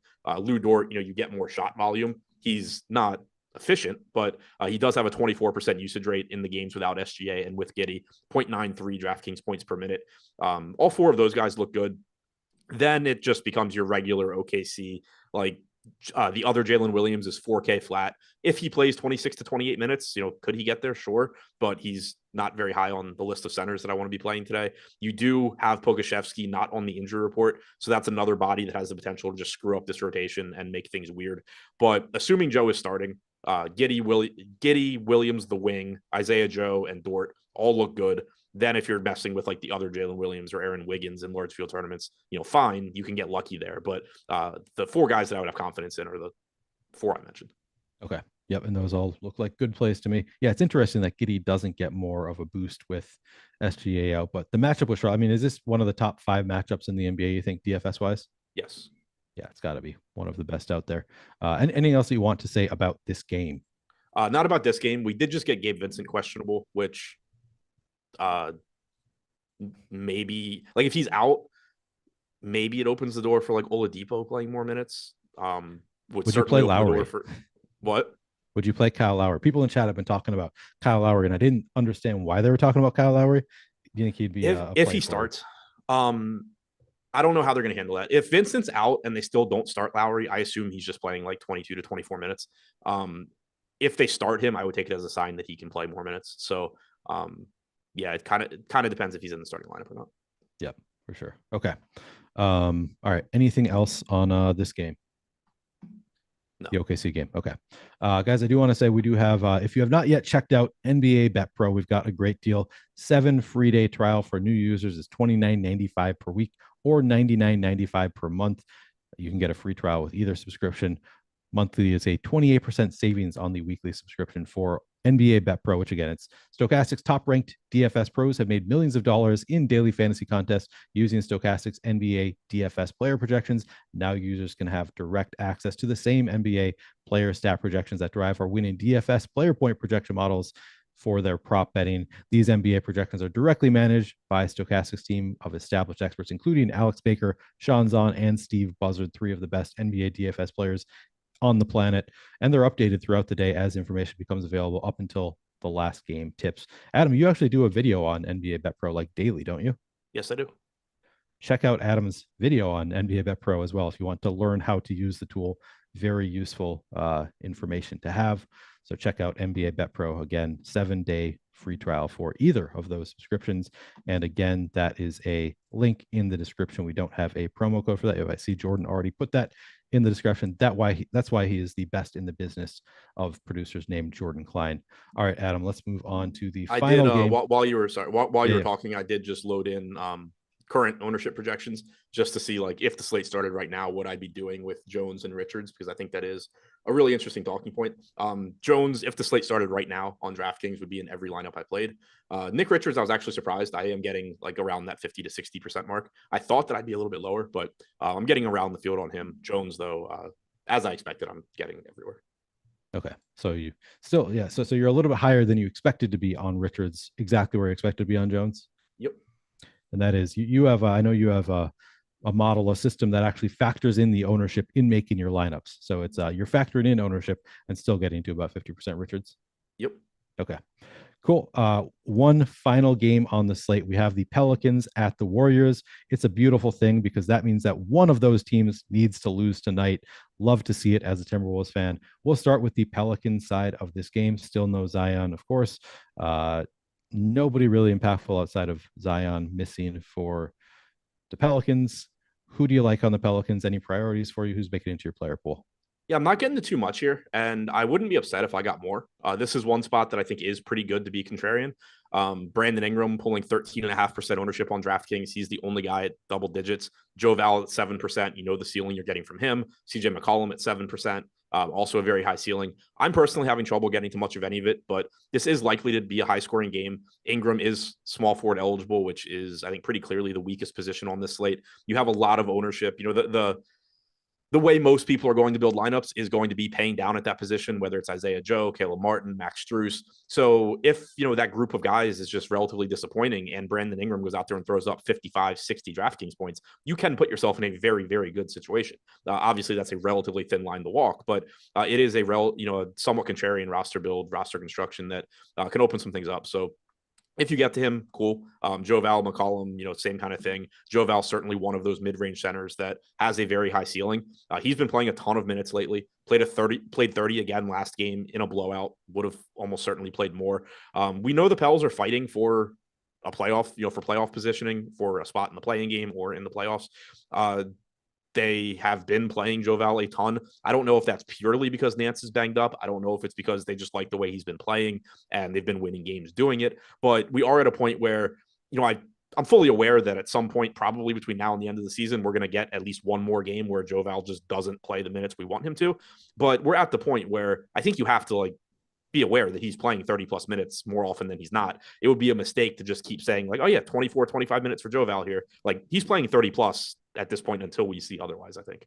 Yeah, the knock on Jovel has always just been the minutes have been so unpredictable. And now suddenly, it doesn't even matter when there are blowouts. Like you said last night, it was a major blowout. They won by 34 points, still got to 30 minutes. Same thing recently with San Antonio.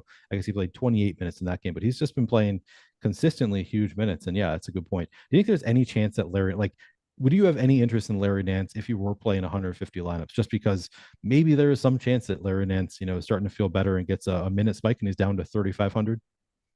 You could make the case for him. I'm not going to get to him. It's just been so much Joe Val recently that I have trouble with it. And it's not Golden State's playing Kevon Looney at center. Then they're playing Draymond. They obviously have shooters and can make life difficult on any opposing big. But the whole narrative, you can't play bigs against Golden State hasn't really been a thing. So, I'm not going to Nance. It's easy to see how he would play enough minutes to be good. But if that happens, I'll just go on to the next one. Okay. Yep. Makes sense. Yeah. I was just thinking, like a week ago, I was trying to make the case for Larry Nance on a small slate. And I kind of liked him thinking one of these games he's going to spike up. But now we have a larger sample size of that just not happening. He's just not playing minutes more than low teens. So it's a little bit harder to want to play Nance. He used to be more volatile. You could get some games where he plays 22, 24 minutes, in which case I would really like him on a 6-game slate against Golden State at 3,500, but it's a little bit tougher now. All right. Anything else that you want to say? I will say Golden State does play at the fastest pace in the entire league. One of the reasons that it's sort of interesting playing these Pelicans guys against it. But anything else you want to say about these Pels? Just, I guess, to reiterate the Joe Val thing, because obviously this could be a game where you get Nance. The last time Joe Val faced Steph Curry, he played 31 minutes. He's played Golden State twice this year. I don't think that Curry was in either one. He's averaged 21 minutes per game in those two. But again, remember earlier in the year, you were just getting Larry Nance always closing games. The last time he played Steph, at least according to StatMuse, was last year. He played 31 and a half minutes. Yep. So not as big of a concern as people might think it is. All right, let's move on to the Golden State side of the game to close this out. We have some question marks here. Jordan Poole is, what is he? Probable, and Draymond is he also probable? What's the yes, probable as well. Okay, so no real impactful injury news here on the Warriors either. We still have Andrew Wiggins out for unknown reasons, highly speculated reasons. Who do you like on Golden State? Any priorities for you? Anybody you think might make to your player pool? Yeah, Golden State is one team that looks pretty good across the board. Their relative value has come down a little bit because of news, but Steph Curry at 9,600 sign me up for that. Jordan Poole, 5,900, giving you around 30 minutes off the bench. No issues there. Clay is giving you around 34 minutes at 6,600. He did lose his small forward eligibility on DraftKings, which makes him, look a little bit worse, but certainly happy to get to him. Kevon Looney's only 5,200. He's getting about 10% ownership, which I think is pretty much correct. I don't mind getting some Draymond. DiVincenzo's 3,900 if you need to go there. I don't think he looks that good, but still $3,900. So I think just kind of across the board, there's not one guy on Golden State that, I expect to just be jamming into a ton of lineups, but getting around 10 to 15% ownership on several of these guys makes sense to me. Okay. Curry and Clay being the ones that I get to first. Yep. That makes sense. We've got Curry just at 11% ownership, Clay at 10. So nobody getting crazy high ownership for Golden State. Anything else that you want to say about this game or the slate in general before we turn it over to Live Before Lock? Nope. All right, guys. Well, stick around for Live Before Lock. We have Greg and Eric coming up next. You don't get to see that pair quite as often as you used to. So, stick around. Check out the going tip to tip. Greg and Eric coming up next. Good luck tonight.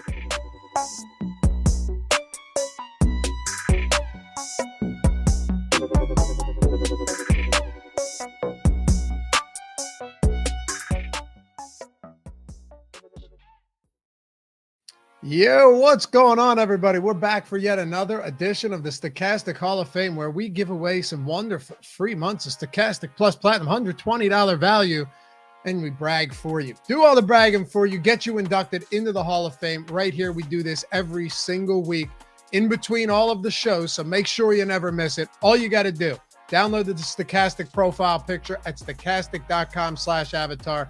Finish top 3 in a field of 5,000 or more, and tweet your wins at Stochastic HOF to get inducted and to get that free month. And remember, doesn't matter if you're entering the quarter art jukebox, the nickel, $1, $20, doesn't matter what the entry is, as long as it's a field of 5,000 or more and you finish top 3, you're in, free month and inducted. Let's make it happen. Kick it off with Jackson Blake. Monster win here. Jackson says, I want to thank the Stochastic team for all they do. Tools are top notch, and they've helped me become a better player over the years. Keep up the good work. $50,000 in the fadeaway, taking down first place. Huge win, Jackson. And our own Brian Berryman. To think I almost didn't play Corrales. LFG, $10,000, third place, little PGA action in the 200K pitch and putt. How about Salty Whale, too? Thanks for the deeper dive videos and ownership projections. I picked up a 1% DeRozan. Turned 4 in the 3,000. I got second on Friday and cashed out. This is almost more impressive than anything. $4 in the $3,000. Huge stuff for our buddy Salty Whale. That's a big win. And SZ, how about Sean Zahn, right? Now, I love this because he says nothing beats making money betting on something you know nothing about, absolutely nothing about. I say it all the time, right? You could use these tools, go into it, use them to guide you. You don't really need to know some of these sports. Sean, use the Odds Shopper tool. I assume the parlay tool, parlay builder tool. First week free, by the way, over at oddshopper.com. And netted $21,000 on, admittedly, pretty large wager, but a massive round robin win for Sean using the parlay builder tool on a sport he knows nothing about. Gotta love it. And Michael Campbell, shout out to Awesemo YouTube channel. Stochastic now, but you're forgiven. Change that avatar, brother. $600. 12K mini max, second place to Michael Campbell. Congrats, man. And ship happens. How about this? Didn't finish first, but a great win. Hopefully I get my Hall of Fame, loves Stochastic Hall of Fame, and my free month. Didn't get it last time. I mean, who thought it'd be a good idea to put this up here? In all seriousness, though, I talked to this guy the other day. He's been in contact with customer service. He's getting this free month. He will attest to that. Thanks to the Stochastic crew and a big win. Third place in the 30K and 120 entry max. Congratulations, Ship. And yes, we got you covered. Do not worry.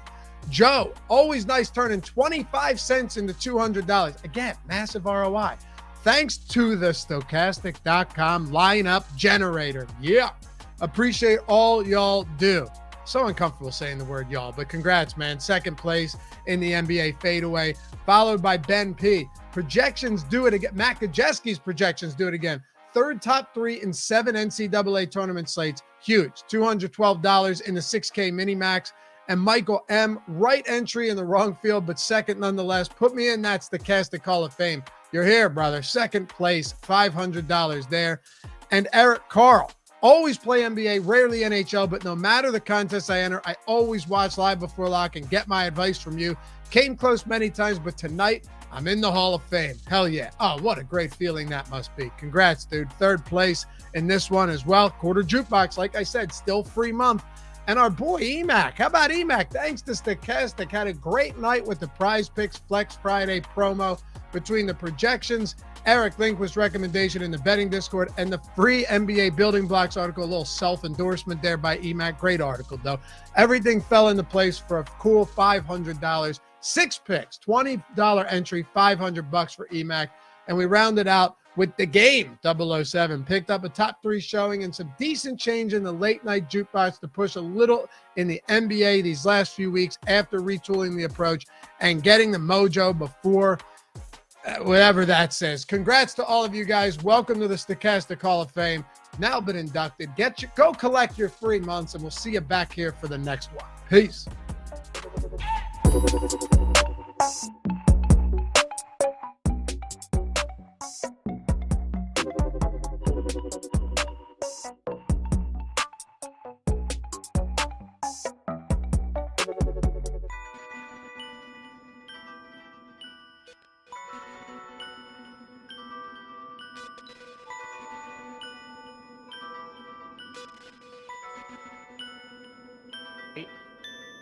Jordan just wanted to cut us off from talking. That's what it was. Jordan's like, hey, you guys we were having fun to do on the show. Don't talk beforehand. That he didn't want to talk. He didn't want any obligation to talk. He doesn't want to work. Yeah, not at all. What is going on, guys? And welcome to the Stochastic NBA Live Before Lock. And it's a good one. Tuesday night, and I am back rejoined with my dear friend Eric Lindquist. Not once today, but twice. This is our second show together today. It is. This afternoon, Eric and I, we talked about PGA Rainmakers over for DK. We talked about the Texas Valero Open. We also talked a little bit about the Masters for next week. But now we're going to be talking about NBA DFS. And we're sponsored by Bet365. It's got one of the best deals out there. We're going to talk about that as we go along. But you guys are not going to find an easier way to make $365 than the current offer at Bet365. But Eric, how are you doing today? I'm doing good. I have some interesting NBA plays that are showing up in my lineups right now. I'm curious to talk through it with you, but as he said before, we don't get to do a lot of shows anymore. So to be able to do 2 in the same day, hard to beat that. That's pretty good stuff. So check out that DraftKings Rainmakers one, talking Valero. You're definitely going to want to check it out next week if you're in those streets for the Masters. Big UFC card next week. So obviously a fun thing that Greg and I enjoy doing to be able to talk about today already. Yeah, and by the way, we should start this with just some information for people because I see Blitz in the chat. She wants to know, is Tyler even around anymore? No, he actually got arrested. He held up at gunpoint a marijuana dispensary. So unfortunately not here right now, but you know, these things happen sometimes. Well, you know, the thing when I do the thing is the thing. Just, he had to find some way to make the money in order to be able to keep door dashing toast to himself. So yeah, not here anymore. He had a good run though. He had a good run, but all good things come to an end. And we like you, Tyler. Yeah. You know, every once in a while, sometimes robberies go successfully. Sometimes they don't. I've had a couple of good bank robberies in my time. You can tell because I'm still here. Tyler was unsuccessful, which I would have advised against him had he told me his plans ahead of time, just because knowing him, there was no way it was ever going to work out. But yeah, not quite here anymore. But more importantly, we've got this NBA slate to talk about. It's 6 games and not too much injury news that we have to worry about here. We've got Kelly Oubre listed as questionable, which is going to matter. But relative to other slates, there's not too much going on here. So how does this impact how you've been building your lineups today relative to some other recent slates? Yeah, I mean, I hate my lineups right now. Some of the players that are showing up in it, we'll go through it. I mean, how much Miami is too much Miami? I'm getting a lot of Miami like everybody else, but one play in particular on Miami that I'm not too fond of. So yeah, there's one piece of injury news that I guess we kind of wait for there from the Gabe Vincent situation now that he's been downgraded to questionable. But yeah, it's a lot of weird, interesting spots to be getting our value, or should I just say like mid-range plays that all look really good outside of Tyus Jones and Nick Richards. I mean, you could just open this slate up completely, and I think it gets pretty intriguing. So we'll go through it, but yeah, this is late season NBA, baby. We're ready to rock.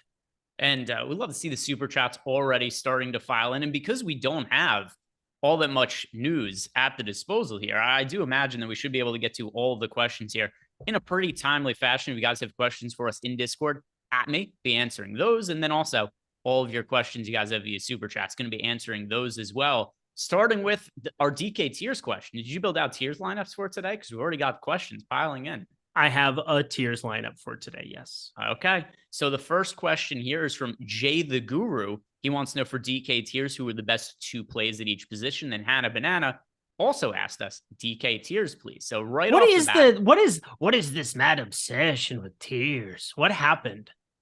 So is what's happening, Eric, is that I am consistently giving people winning tiers information, so people demand more of this. I know this is what it is. I know you're unfamiliar with how this works, but you help people with certain winning money. Oh yeah. No, I hate helping people. You're so right. That's me. Well, you're on, but for a long time you refused to answer the tiers questions. Now you're more on board with it. That was not what it was. I didn't want to give bad information. Whatever. Well, let's talk. I get it. You weren't prepared, but here we've got DK tiers to answer right now, and let's go with both of these at the same time. We'll answer them. So once again, Jay the Guru wants to know for DK tiers who are 2 favorite word each position. And then Hannah just wants to know DK tiers in general. So tier 1, you said Tatum. I agree with you. I think the answer is pretty clearly Tatum, but Jay also wants to know our second favorite option. Siakam. To be honest, I wouldn't play anybody other than Tatum in tier 1. The second best option to me is Porzingis. Pretty big gap between him and Tatum though. Yeah. Siakam would be barely for me number 2. Tier 2, this is where it gets close because when Jay wanted to know too, to me, Steph Curry and Trae Young neck and neck for the best option in tier 2. I lean towards Steph Curry, who I do view as having more upside. Easier matchup compared to Trae Young, who's playing against Cleveland. Steph Curry's going up against the Pelicans, and they are still shorthanded, missing Zion Williamson. So I'm going to lean towards Steph Curry. Trae Young is a second option. Both of them look pretty good. Do you have a stronger lean between Curry? Yeah, I have a much stronger lean to Steph Curry, mainly because if I can react to more information, I'll, 1, know exactly how owned Trae Young is. 2, I can react to how he's playing. And if he smashes, or if something happens in another tier where it goes south, I can pivot to Brandon Ingram. So there's at least some swappability in tier 2. And now let's go to tier 3. And by the way, the tiers thing, Eric, because it happened organically. It's not like I'm sitting here and telling people we need to talk about tiers. I'm giving the people what they want. There's only 2 options here, by the way. Yeah, tier 3, it's pretty easy. The 2 options in tier 3. It's Donovan Mitchell, Fred VanVleet. I like Donovan Mitchell more. Yeah, there's nobody else to pick from, so there you go. Tier 4 for me. So tier 4, there are 3 players I like. I get Evan Mobley the most, but there's a pretty strong case for Jaren Jackson Jr., Josh Giddey as well. I'll go Mobley 1, Triple J 2, but I think all 3 of those guys are neck, and neck. Yeah, Giddey and then Jaren Jackson Jr. Tier 5, I'm going to go with Bam Adebayo and Desmond Bane second. Yep. Bane number 1 for me, and then Bam Adebayo 2. And then in tier 6, so I think tier 6, it could get really interesting because I like Kelly Oubre a whole lot here, but he's questionable. And we're not going to know until later whether he's playing or not. So as of right now, I assume he's going to go way under owned for the purposes of tiers. I like Kelly Oubre the most. And then I'll give you second one to answer Jay's question. Second favorite for me is Jalen Williams. He's looked really good as of late. But the Kelly Oubre one is, to me, could be a really interesting potential low ownership play if he ends up being active and not restricted. But how do you feel about tier 6 and Kelly Oubre with the Q tag? Yeah, I expect Hero to pull quite a bit of ownership. So just thinking about it, just from that aspect, Kelly Oubre would be one. And Dennis Smith Jr. if you don't have Oubre. There we go. Good point, too, because I didn't think about the implications if Oubre doesn't play. That would make Dennis Smith Jr. look better. And DSJ, we've seen him have to play an expanded role for the Hornets as of late. Started the last couple of games with all the injuries, 30-plus fantasy points in each of them. He has had some issues with fouls, but I don't think that's something that we would necessarily think has to happen every single slate. So I do like the Dennis Smith Jr. shout out should Kelly Oubre end up not playing. And Kelly Oubre, if he plays, he would look really good in his own right. That he would. Let's see if we got any other super chats. Nope, just tiers so far. So let me open up Discord and see if we have questions. If not, we just kind of talk about the slate like normal people. We don't have to do the whole song and dance about waiting for a million players to get rolled out. Yeah. Which is something that... Something's going to pop up. I know it's a 6-gamer, but it's late enough in the season. And we only have the 1 game locking, Boston, Washington at 7 p.m. Eastern time. But then we get those 2 games lock in Cleveland, Atlanta, Miami, Toronto. I wouldn't be surprised to have something else show up. And here are some questions we have in Discord. First from JEW. He wants to know, he has a chalky-ish lineup. So not chalky, chalky-ish for a smaller size DK single entry. Why are you playing Ish Smith today? Sorry, what's that? Why is he playing Ish Smith today? Chalky-ish. All right. Eric's not allowed to answer the rest of this question. He's getting all the input he's allowed for JW's question. Go ahead. Not allowed. Not allowed. No, I'm an adult. All right. Thoughts on swapping Bane out for Murray to get a little different? Well, you're already pretty different if you're playing. I don't even know how you got to a chalky Ish Smith on a slate where Ish Smith isn't even playing. Joey Corman's playing him. Yeah, I'm sure. Damn dirty liar. He doesn't even know who Ish Smith is. No, he doesn't have a clue. He's like overcompensating now. The only people who have less of a clue. So Joey knows as much about Ish Smith as the audience knows about Joey right now. It is. That's really what it comes down to. Joey, shout out Joey though. Cheats. He comes up on the show every couple of weeks. He hasn't worked here an extended period of time. But we've got thoughts on swapping Bane out for Murray to get a little bit different.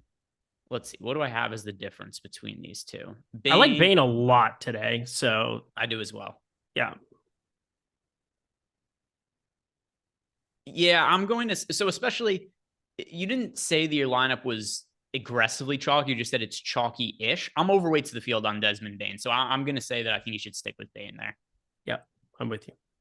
The next question, T. Lee, favorite plays for DK single entry, or could we go position by position closer to lock? We go position by position right now because this is one of those rare slates where I feel like what I have in my lineups right now is probably not going to change a ton by the time we get to lock. Charlotte would change a lot for me. But I don't think we're going to get that news before lock. That's true. So let's do, if something changes, we could update later. But for now, I don't think it's bad. We could go through some of the players we get the most exposure to. Do you have lineups built for DraftKings, FanDuel, or both? Just DraftKings today. Okay. So how about you do for DraftKings and I'll do it for FanDuel right now. I've got lineups built out for both. Perfect.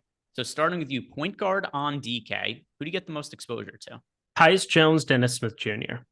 So for me on FanDuel, it is Tyus Jones, Dennis Smith Jr., and Josh Giddey also in the mix at point guard over on FanDuel. Shooting guard, who stands out to you the most on DK? Desmond Bane, Isaiah Joe. All right. So I right now have exposure to Svi Mykhailiuk over on FanDuel, subject to change what ends up happening with Kelly Oubre there. And then beyond him, Desmond Bane, Josh Giddey, Jalen Williams. Small forward on DraftKings. Who do you got the most? Yeah, Isaiah Joe you can play over there as well. And Brandon Ingram. Small forward, Desmond Bane, Jalen Williams, mentioned him before. Kelly Oubre, I think, is such a strong tournament option if he plays and he's unrestricted. There's more information we need here in terms of, is he playing? Is he not playing? If he plays, is he starting? And then also, does he not have a minutes restriction? Do you have a lean on that at all? Because I have no lean on Kelly Oubre today. I don't think anything this team has done has made sense the entire year. No, I'm with you. So in terms of, it seems they brought LaMelo back from ankle injuries way too early. And then even as we got close, this team was so dead at the trade deadline. So dead, right? They were, how many games out of even the play-in were they at the deadline? Like 10, 12 games. And they held on to Gordon Hayward. They didn't trade him when he would have had a little bit of trade value. So I don't know what this team's angle or goal has been for the entire season, which makes it hard to really say. But I do think there's a massive opportunity for Kelly Oubre. In terms of me telling you what I think is going to happen, the answer is I don't know. I'm with you. And for power forward, yourself on DraftKings? Yeah, Triple J and Denny Avdia. Power forward on FanDuel, Triple J and PJ Washington. A lot of Hornets look good today. Yeah. Well, center, I have 100% of one at center. Nick Richards. And Bam Adebayo. It's so dumb. Yep. This whole Hornets. Speaking of us not knowing what this team, but you have no Mark Williams, so like I gotta think that what we've seen the last couple, just 30, 27 minutes, like I think that's pretty indicative of what we're looking at here. He's pretty much underperformed the last couple. My favorite bets today, I like over 11.5 points for Nick Richards. I like over 9.5 rebounds for Nick Richards. I like betting a double-double for Nick Richards. And then 4,700, he's just too cheap. I have 100% of him lock button. So I'm with you. I have a lot of Nick Richards, but there's a part of me is like, if they do something stupid with their center rotation, I'm going to feel like an idiot because Mark Williams started last game. He played 33 minutes. What this team has said, and by the way, Mark Williams is now with an injury. They just said that like, hey, he's not going to play today because this is how we're running our center rotation. They have 3 guys they want to get a look at. If you guys haven't seen what the Hornets have announced they're doing with Kai Jones. Rotation. Who Kai Jones? They have Kai Jones, who we all know his cell phone number. Did you ever hear there was a time I was on a show with Neil and I tried to make I tried to do like the phone number, tried to do a whole Mike Jones thing. Neil had no clue what the fuck I was talking about. Zero clue. He just stays flossing in that candy pane, rolling dang, sipping drank on an 84 swing, tearing up the lane. That's what it is. Yeah, I don't remember which player we were talking about, but I brought up the 281-330-8004. Yeah, Mike Jones up on the low because Mike Jones about to blow. Yeah, it was some player we're talking. He could not have been more confused. Everybody in the room got it but him. Jordan was laughing. Chat was on it. And Neil just said Tyus Jones. Tyus Jones. Honestly, it might have been a Tyus Jones. It was probably a Jones because that would make sense. It was probably Tyus Jones though. Mm-hmm. Anyway, the Hornets center rotation. Kai Jones is amongst them. Then we've also got Mark Williams and we've got Nick Richards. Now, what we have been told is that what this team is going to do is one of Mark Williams, Nick Richards, and Kai Jones are going to be out of the rotation each night, and then they could split the center minutes just down the middle with one guy rotating out every night. Today is supposed to be Mark Williams' turn to sit out of the rotation. Would it be absolutely stunning to you, though, if they decided that's not what they're doing today? I mean, he's out, so yeah, it would. They said he's sitting. But he's out. They don't list him as out. It's not like he's out on the injury report. Has him listed as out. The injury report does?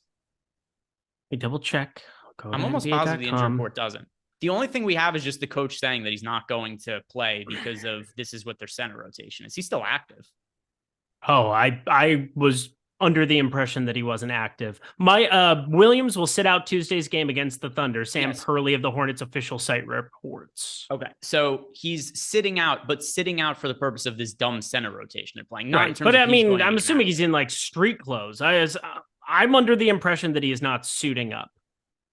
Suit up, Ted. He's not on the injury report, and so I have Mark Williams projected for 0 minutes. I'm just a little hesitant to be like, oh, I'm going crazy heavy on these Charlotte centers. And then I have 100% of Nick Richards, so I feel the opposite way. I have a lot of Nick Richards. I don't have 100%, but I'm concerned about whatever this dumb rotation is that they're doing. Well, great. Don't play by the way, people in chat now. This is not an advocacy for Mark Williams in any way. It's an advocacy for, I think coaches are liars. And I have a little bit of concern about the ownership of Nick Richards. Isaac Okoro is out today, by the way. Yeah, ring the bells. Lamar Stevens, welcome to the program, 3,100. I don't want to play him. I just don't. Are you going to play Kai Jones at all? No. I thought you were going to say who. And then I was going to say Kai Jones. I missed the opportunity, but then chat was saying who like 45 times, which I respect. Shout out chat. You guys are on top of it today. Karis LeVert alongside Stevens. There you go. Any interest in Karis LeVert now that he is starting? I mean, I assumed he was going to start. Like, it made sense to have him be the main guy who was going to start for Okoro, move Mobley to the 5. You're going to start Stevens there. It's good to get the confirmation of it, but yeah, I'm going to have some Karis LeVert. He's 4,900. Karis LeVert.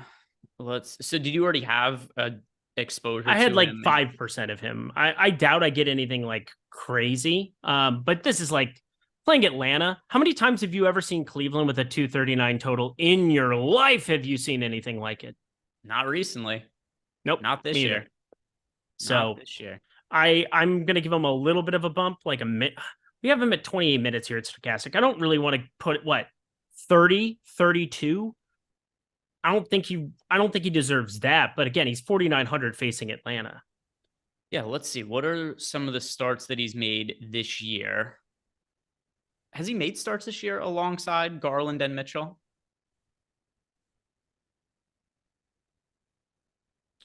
The last time he started, Not a Mitchell lot. was out. The time before that, he started against Miami. Garland was out. I'm just going to put them all on the floor together. Garland, Mitchell,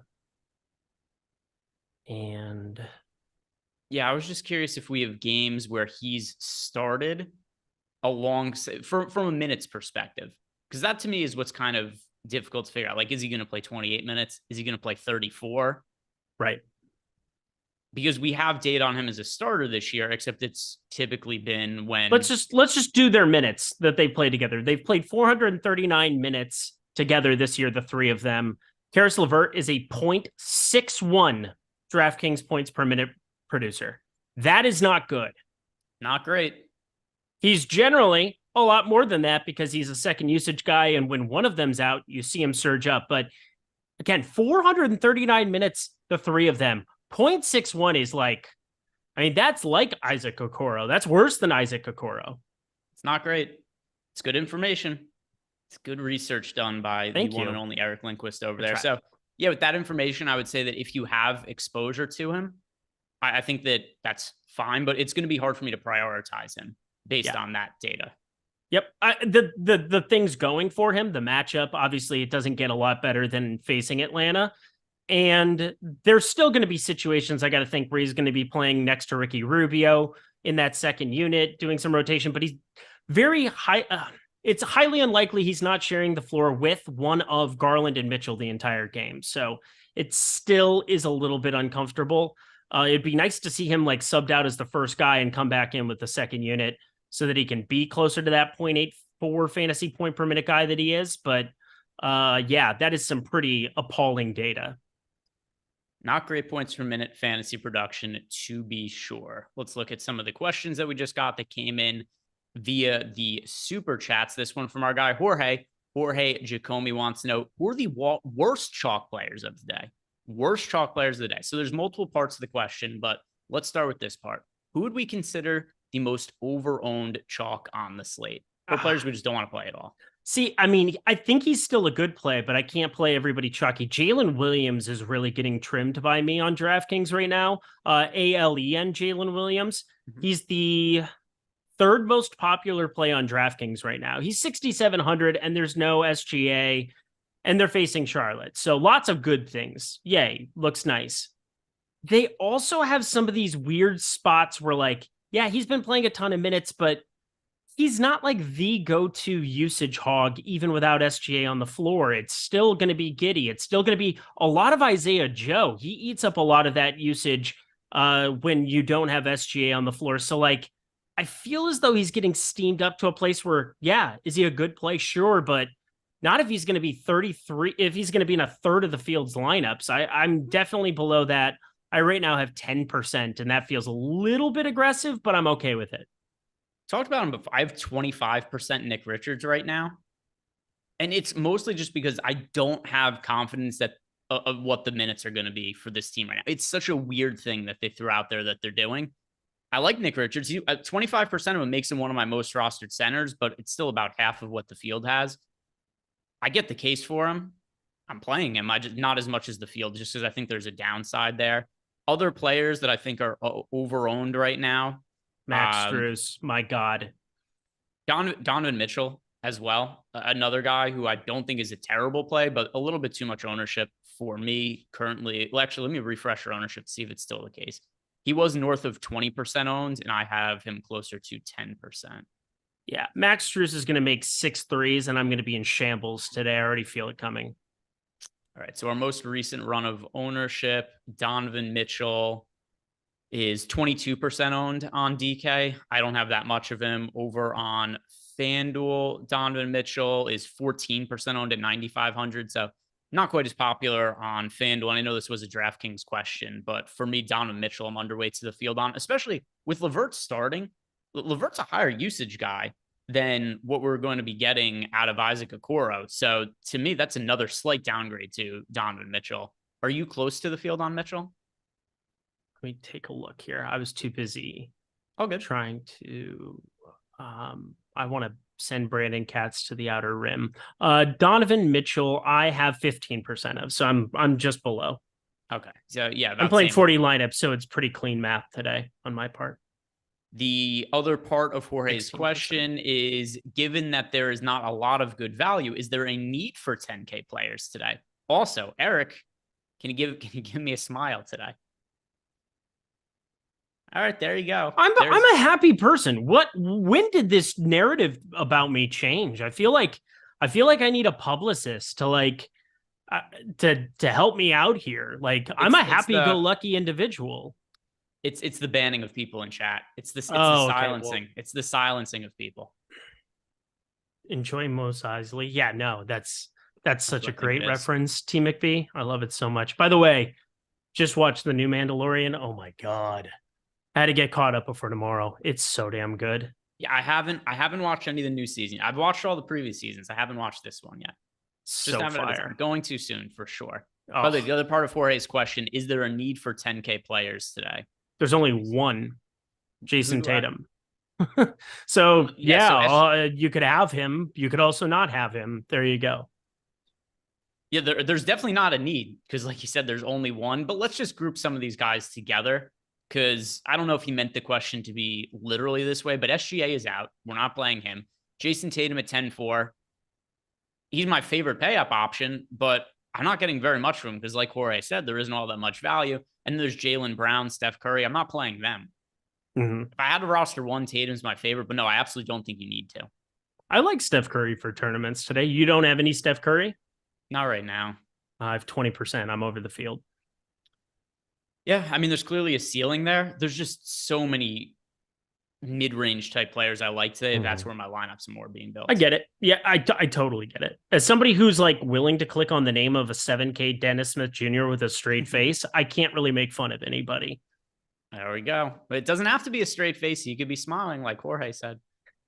So, that's Eric, who's definitely not being held hostage and is here of his own accord. I love my job. Stochastic.com. Please sign up. All of my coworkers are the best. All of them are the greatest.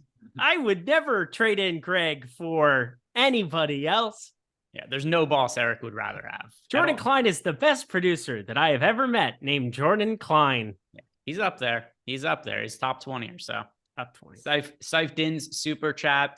Hello, favorite shooting guard / small forward on DK for 3,800 and under. And thank you. Ooh, that is low. 38. Boy, I feel like this is going to be. This is not going to be good. I'm warning you. It's going to be a bad answer. Good. Let's see. 38 or under. I don't even want to say who this is. I haven't projected for less than 15 fantasy points. So oh no, never mind. Who it is a 3K Andrew Wiggins. Andrew Wiggins. Aaron Wiggins. Aaron Wiggins. All right. Well, the answer for me is Chetty Osman, and that's also a shitty answer. Yeah, you need to bite your tongue. I mean, maybe just with the Cavs being shorthanded, there is an opportunity for him to. I mean, I'm going to stick with it. Chetty. Okay. I don't feel great about it, but if it had to be one guy, I'll say Chetty. Yeah, that's best of luck to you today. Have fun. All right, so safe, not so safe answers there, but it's what we got to work with. Ryan Nelson, Eric and Greg are the bane of my existence. That is a quote from Joey, according to Ryan. Oh, I think, but it's Bane caps. So I think it's like Desmond Bane, right? It doesn't matter. Oh, it'd still be love you too, Joey. Yeah, it still works as the Bane impression. We are the bane of his existence. Hey, Joey, Rashawn Holmes. This will be Joey's reckoning. There we go. So there we could still make it work. Nobody cares who he was until he went and interviewed with a rival company. Yeah, but honestly, nobody cared who it was at all. He could have just stopped right there. There you go. Didn't need to finish it. About. Jet Wayman, favorite value play on FanDuel, and thanks, homies. All right, so I guess what are we going to consider a value play? It's a great question. Because to me, the answer is Tyus Jones at 5,600. Mm-hmm.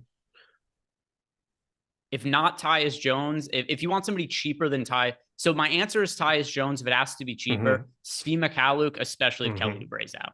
Correct.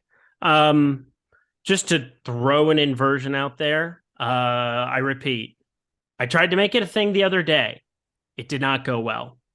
But there's going to be a day, and I don't know when it's going to be, but Teo Maledon is going to have a game at some point. I can feel it coming. He's going to play 24. Yeah, he might need everybody else to leave the court, but Teo Maledon at some point is going to play 24, 25 minutes at, well, now he's 3,900 on DraftKings. What are we doing there? FanDuel, he's 3,800. That's why I brought it up. Let me see. I have 0 on DK today. I just want to throw it out there. So yeah, somebody else can enjoy him. Yeah, I don't have exposure to Teo Maledon. Yeah. I would. So I'll say this. I'll probably give him more minutes if Kelly Oubre is out. I'm not playing him now. Yeah. Cute play syndrome. That's what I have with Teo Maledon. Cute play syndrome. I like that. I just came up with it. I don't know. There we go. I think that's CPS. I think that's your greatest coined phrase so far. Thank you. Yeah, it's just a little too cute, but I've pulled the trigger on it now on a couple of slates where he's just been a flat 3K. I can't believe I just pulled it up and he's 3,900 today. That is just insane. He was 3,100 last slate against Dallas, put up 21 fantasy points. Yeah, I mean, if he's not 3K or 3,100, no, thank you. The next question we have here is from 76 Ego. Who plays more minutes tonight, Derek White or OG Anunoby? When in doubt, go with the Toronto Raptors player, OG Anunoby. That is a really good rule to live your life by. When in doubt, trust Nick Nurse to kill people. Yeah. So yeah, I'm definitely going to go the OG side of that. There's a game the other day, they're up like 30 points in the fourth quarter. All the bench players are in both sides of the game, but Pascal Siakam's on the court for some reason with 4 minutes left. Because he was smashing. And I think Nick Nurse has like a player's back where it's like Pascal Siakam had kind of some offensive problems there for a while, and now he does not. Like, they have hit the ground running. I have some futures, so I love that you got the Minnesota futures. I feel really, really dumb. I think it was because Cat kind of came out of nowhere. I was kind of not paying attention to it, and all of a sudden, hey, Cat's playing basketball, and I was so excited for that starting five. You got some great futures there. I have some Toronto Raptors futures interest, like Jakob Poeltl.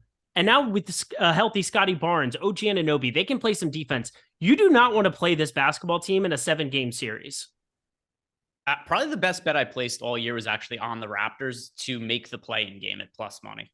That's really good. I think the championship upside, there's more equity in the Timberwolves. But I could see I don't know what the Raptors' current numbers are, but Brandon Katz, that's a dumb take by Eric. Toronto has 0 depth. You don't need depth when you play 46 minutes a game, dipshit. Yeah, the starters all play the entire game. That's what they do. They go to the playoffs, and that's what a lot of teams do in the playoffs. You trim the fat. Chris Boucher will play 4 minutes a game, and you're just going to have your starters go out there forever. I mean, that's what Miami does. That's what Boston does. That's what a lot of top teams do. They just trim the fat. So the Timberwolves aren't a safe bet. The Raptors certainly not a safe bet. You know what is a safe bet, though?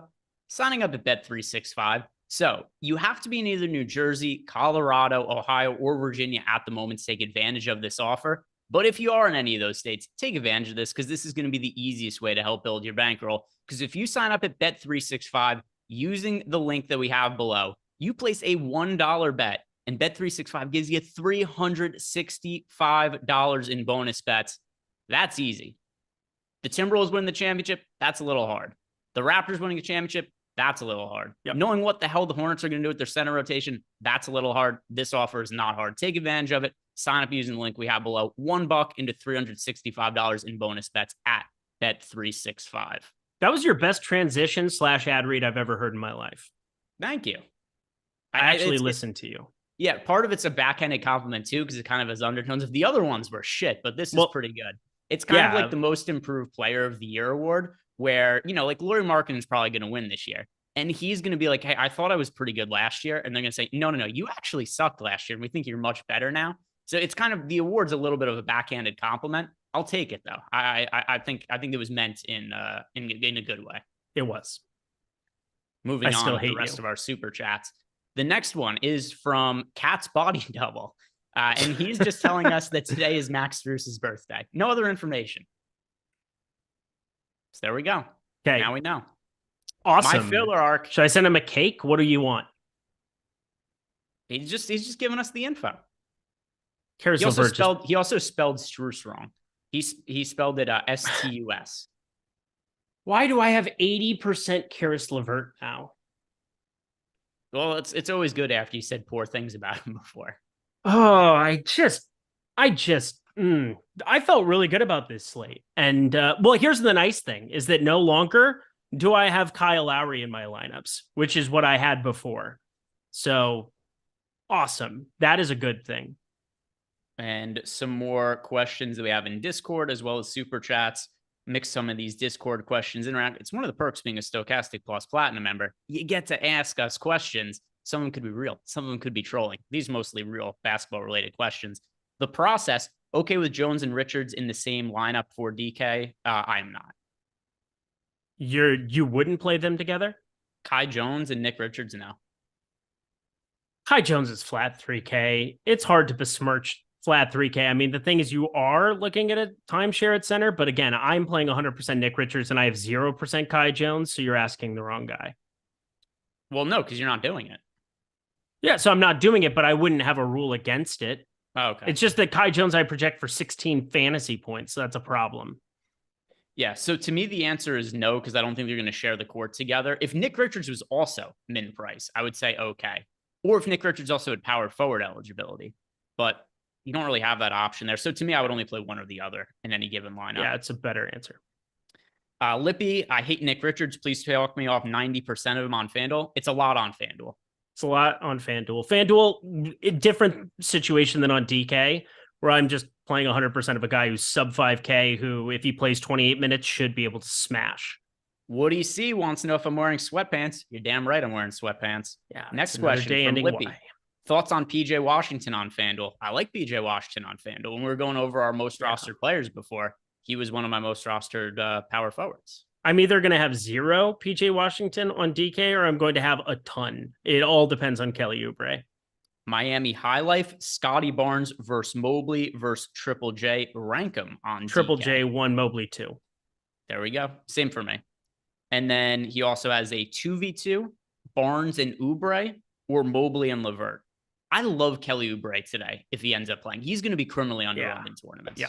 Yeah, I will get to as much of him as humanly possible. Talked about that in the tiers question where it's like, I'll just get to Dennis Smith Jr. I will get to everything on the Charlotte side if there's no Kelly Oubre. And if Kelly Oubre plays, he's going to be my featured piece alongside Richards. And then I'll have a smattering of Dennis Smith Jr., but nothing extreme. My filler arc. Eric, what do you think of these for prize picks? Al Hartford over PRA. That's how he spelled it. Dylan Brooks over 2.5 assists and Onyeka Okongwu over points. Let me pull my projections here. All right. First one was what? The first one is Al Horford, spelled Hartford, over PRA. That is about neutral, so I'm not going to go crazy about it. Dylan Brooks over 2.5 assists. Now, this one I might have a problem with. Again, I want to make sure I give him the right info here. Dylan Brooks, I have for 3 assists, so that's fine. Yep, I don't mind the Dylan Brooks over assist either. I bet a number of Dylan Brooks props at sports books today. Look at you. They moved a lot. I got him at, I think I bet him over 11.5 points earlier today. I have him for over 18.5 PRA. So unfortunately, I'm going to be rooting for Dylan Brooks today. Yeah, enjoy that ejection. Oh, yeah, it's not going to be great when he kicks somebody in the balls and gets kicked out at the start of the second quarter. What'd I do? Well, everything you existed. And then Onyeka Okongwu over points. Onyeka Okongwu over points. What was the line at? It has to be a low number. I've got him for 9.9 points. That has to be an over on Okongwu. Yeah. If that's your, like, I can't imagine that he's a prop line higher than that at prize. I will find Okongwu's line on. He is at 8.5. Yep. So that's good too. I like all 3. There you go. Well, the first one I was neutral on. The other 2 I really like. There we go, my filler arc. Hope that helps you build out your lineup there on prize picks, your prop card. For Shea, Martin or Strus considering ownership? Martin. That for me is Martin. I have them the exact same amount right now, and then you're getting the ownership discount on Caleb Martin. So Caleb Martin. James Magruder, 6,300 or under for utility on DK. Should I change for more dollars? All right, so 6,300 or under at utility.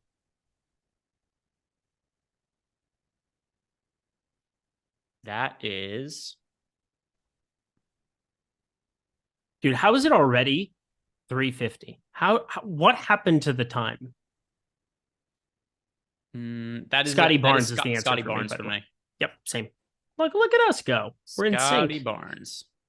And no, I'm totally good with that. You don't have to change. Totally cool with Scotty Barnes there. Yep. Eat same. My shorts.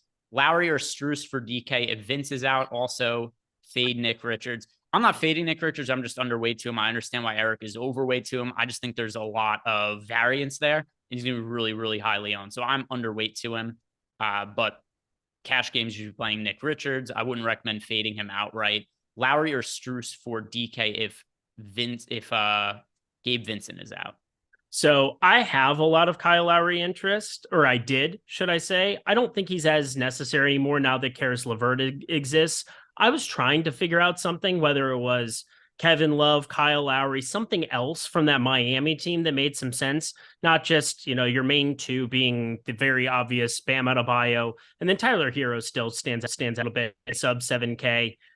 I think Caleb Martin's probably my third favorite now, as opposed to Kyle Lowry because of the small forward, power forward eligibility. But the presence of Karis LeVert, I just don't need Kyle Lowry same way that I thought I might, especially because we have Kelly Oubre coming up later. And I don't really know what to make of that. It's such a coin toss type situation. I'm probably more inclined to go Caleb Martin over Lowry.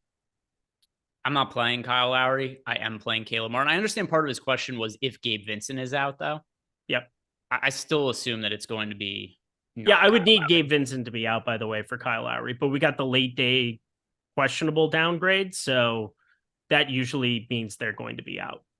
Yeah, Lowry's been so shitty this year. He fell off terrible. a cliff very, very quickly. Going back to Toronto, revenge on the best days of your life. That's a weird thing to have revenge for. Jay asks the super chat. He wants to know Warriors versus Pelicans showdown. Stick around until after lock, and I'll answer that as soon as we get to past lock, because I need to build out those lineups, and then I'll answer your question. And we only have a few minutes to go here. I will answer that, Jay, as soon as we get to lock. Bobby B's, how crazy is J Val over Bam? And it's not crazy. I mean, you know what you're running into. We've seen more minute certainty for J Val than in pretty much any other period in his New Orleans tenure. Obviously maybe early on in his New Orleans tenure, because then they gave him the contract extension. But I feel like J Val now you can trust more than you've been able to at any point. I get a little worried on a back-to-back. I think that's kind of my major concern, but they blew him out of the absolute water. He only had to play 2 minutes in that fourth quarter last night. That's a plus. So there are a lot of reasons that I think J Val, it wouldn't surprise me at all if he ends up beating Bam Adebayo. While it's still unlikely and you can still play both, I think not crazy at all. The next question is from DC24. Best power forward on DK, 3,900 and under. Oh boy, is this going to be a shitty player? I don't even know. I mean, probably Aaron Wiggins again? Has to be a power forward, has to be 3,900 or under. On DK. The answer for me is Santi Aldama. Yeah, it's mine too. And let's just think about what we just said. Yeah, I'm not playing him, but that's the guy I have projected the best. I do have him for close to 20 fantasy points. So if this is just you need to fill out the one spot, it's not the end of the world if you have him in that one lineup. Not my favorite play. Obviously, I don't have exposure to him, but I don't think it's the end of the world if he's in one lineup either. El Negro Loco, the news god himself. This is your daily reminder to fade Brandon Katz. Super chat from El Negro Loco, the news god. And then Cheers Brew. DK FanDuel cash game locks. Do you have to play Karis LeVert in cash? I do not think you have to play Karis LeVert in cash. You don't have to. I probably would. Look at you. Look how quickly you turned on Karis. Well, because I mean, part of it was like we had him at 28 minutes, and I started toying with the minutes. I put him up to 31, and things started to happen. Like I started getting the tinglies, and then we updated him to 35 minutes here. Now, I'm going to keep him at 33, but even still, he showed up in 80% of my lineups after that. That's a lot. It's Atlanta. It's sub 5K Karis LeVert. I get that he's been terrible from a fantasy point per minute production standpoint, but like, I think the bump in matchup has to be factored in a little bit more rather than like, a lot of the East Coast. Also, it's under 5 minutes, under a 500-minute sample size. I think I'm willing to overlook it a little bit. Karis LeVert was dinged up a little bit earlier in the year too. I'm just hoping that we see massive minutes and that can pay off for it instead. Yeah, and I would recommend playing Karis LeVert in cash if it's just a yes or no. I wouldn't call him a cash game lock, but I'd say that my preference would be to play him as opposed to not playing him. I do think you should be playing Tyus Jones, Nick Richardson, Bam Adebayo, and Jalen Williams as well. Jones, Richards, Williams, Adebayo, I would consider the DraftKings cash locks. For FanDuel, I will say Tyus Bane Jones. Too. You got to throw Bane in there too. You didn't say Bane. Bane is a cash game lock. 4,700, Nick Richards, Tyus Jones, 5,300, play 2 shooting guards, Karis LeVert, and I think Bane is just a lock. He's a very good option. I don't know if I'd call him a lock, but once again, It's kind of like, splitting hairs. I think he's a very good option either way. FanDuel locks, I would say, but you're going to be loading up on the Hornets over on FanDuel. Dennis Smith Jr., Svi Mykhailiuk, Nick Richards, all of them should be in your cash game lineup. Tyus Jones, Jalen Williams. I think those are your FanDuel cash locks. Yep. Would you consider Bane a FanDuel cash lock at 7,800? I'm more familiar with the DK construction today, but fair enough. I would say he's close. Over there. Looking at everything, I'd say he's pretty close. The only King 84. Just looking for advice. Love the show, by the way. On a single game slate, 5-man roster, what would be a proper way to construct a lineup for a single slate 5-man roster, if that can be answered? Thank you. It can be. It can be answered. So I assume this is FanDuel because DraftKings 6-man lineups for single game, FanDuel the 5. You're not going to like my answer, but it's going to depend game by game. Like it's not like a thing where it's like you have to go 4-1, you have to go 3-2. The only thing I will say is make sure you have your highest projected players in the MVP, all the multiplier spots. Mm-hmm. I think a lot of people, this is probably the other way to explain it. Greg said it perfectly. It's going to matter game by game, but a lot of people tend to go 3-2 in terms of FanDuel construction. And when you're going to solo bank and when you're going to avoid a lot of duplication, it's when you have all 3 players, you go MVP, pro, star, and you have them all from the same team. So think of like outlier game scenarios, like pretty much anybody playing Portland right now, anybody playing whomever, an Atlanta team on the other side, where you might get some cheaper plays than normal and just kind of onslaught that one side. So I try to think of like 4-1 constructions and how to get different, because those are the times you avoid the duplication. Yeah, it's also because I know the people they ask these questions, like, what is the magic formula? Like, there isn't one. It's got to change a little bit slate by slate and game by game. Depends where the chalk is at. But in general, I think what Eric gave you is really good advice there. We're at 14. I faded Washington. Should I close and go to sleep? No, not necessarily. I think PJ Washington's a really good play who becomes a great play. You should absolutely be playing PJ Washington if Kelly Oubre's out. Yes. If you just have one lineup that doesn't have PJ Washington, it's not the end of the world. Yep. I have, so my single entry team is just, I'm placeholding so much OKC and Charlotte. I'm going to play just unbelievable amount of them for single entry specifically. And it's simply because if Kelly Oubre's out, I want to have that swappability. And I have 2 other games in that window. I'm going to be playing Karis LeVert now. Isaiah Joe, I don't know how, or I don't know when. Maybe he's had small forward eligibility longer than I think he has. But because of that, it's so easy for me to like play Karis LeVert, Desmond Bane, get to those kind of pieces, and then just have like 4 Charlotte pieces in the event Oubre's out. The next question here is from Swaz. Thoughts on the Wizards point guard rotation with Wright and Morris starting alongside each other? Are you playing Monty Morris or DeLon Wright today? I'm playing neither. If I had to choose one, I think DeLon Wright is the slightly better play, but it's a brutal matchup against the Celtics. There is some blowout risk there, and I didn't play a whole lot of the first game, not like intentionally trying to avoid it to give myself more flexibility. I just think it's the weakest game of the slate to target. I think it is too. I think it's a really easy, like, I have 20% Kristaps Porzingis, 20% Denny Avdija, and 11% Jason Tatum. Those are the only 3 players I have from the first game.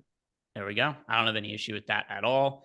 A couple more questions. Maharishi, I'm way underweight to everyone on the Wizards. Is this a mistake? Not at all. Nope. And then Swaz wants to know thought on Chetty as a pivot off of Svi on FanDuel. Greg said he loved him. I have some exposure. I ended up getting to some exposure of Chetty. I have 5%. Once the ownership came up on Karis LeVert, I think it made a little more sense to get to Chetty as a leverage option. I would agree. Oh God, and the amount of Karis LeVert I have. I need to tone this down. I can't go into that game with 80% Karis LeVert. I guess I am. That's what by the way, I misunderstood. So Olrat's question was I faded Washington. He didn't mean PJ Washington. He meant the Washington Wizards as a whole. No, totally fine. Yeah, just fine. I have Porzingis and Avdija, but like you don't need them. Einsteinium, any Rubio love? Oh, this must be a question for your dad. No. Yeah, I was going to say, no, 0 Rubio. Sorry, Dad. Yeah, we're talking about random players that are random athletes that our dads liked on the earlier golf show. That Charlie Hoffman for you. And yeah, my dad loves Charlie Hoffman, which I the first thing I did when we finished that show, I clipped it and I sent it to my dad. It's adorable. Yeah, he was very. He also wanted to make it known that Roger Rumble was his friend in middle school and not high school. So he did fact check me on a little bit. So Roger Rumble, for anybody who didn't watch the PGA show that Eric and I did earlier, which is most of you, because I know how many views there were on that show and how many views there are here right now. My dad's best friend growing up was this guy, Roger Rumble. And the reason my dad befriended him is because he used to walk to school together and he used to eat pages out of his textbook. And my dad thought that was hilarious. Have you ever heard a better porn name than Roger Rumble? It's like Dirk Diggler-esque. It's a pretty good one. But there's not like sexual innuendo in that. I know, but it just sounds like a good, strong name. Here I am doing porn. Oh. Well, I just pulled up best porn names, and this gave me an unwanted Google search. Yeah, I wouldn't do that. Work and doing I'm especially not going to do it on my phone right now, as I have Bet365 behind me. So sign up over there. If you're in the great states, you got 4 of them: Colorado, New Jersey, Virginia, and Ohio. Check out Bet365. You bet $1, you're going to get $365 in bonus bets. That's great stuff. If you have a gambling problem, please call 1-800-GAMBLER. How about that? Back over to you, Greg. Well, going back to me, we've got some definite suggestions in chat here. This is where was Jake Longwood. It's a good one. Not bad. Brock Lesnar. Greg Anelberg. Bruce Willie. Oh man. Ban this Leroy guy, please. Why would I ban somebody? What happened? I didn't see anything. Oubre is out loading PJ. I didn't see any news. No, I think I don't think he means that maliciously. I think he's just speculating that Oubre is out. Got it. Okay. I think. Then anyway. I won't. By the way, Gabe him. Vincent will start today. Oh, thank God. Oh, I didn't want to have to play any Kyle Lowry, and now I don't have to. Thank you. Shout out Gabe Vincent. You're a real one.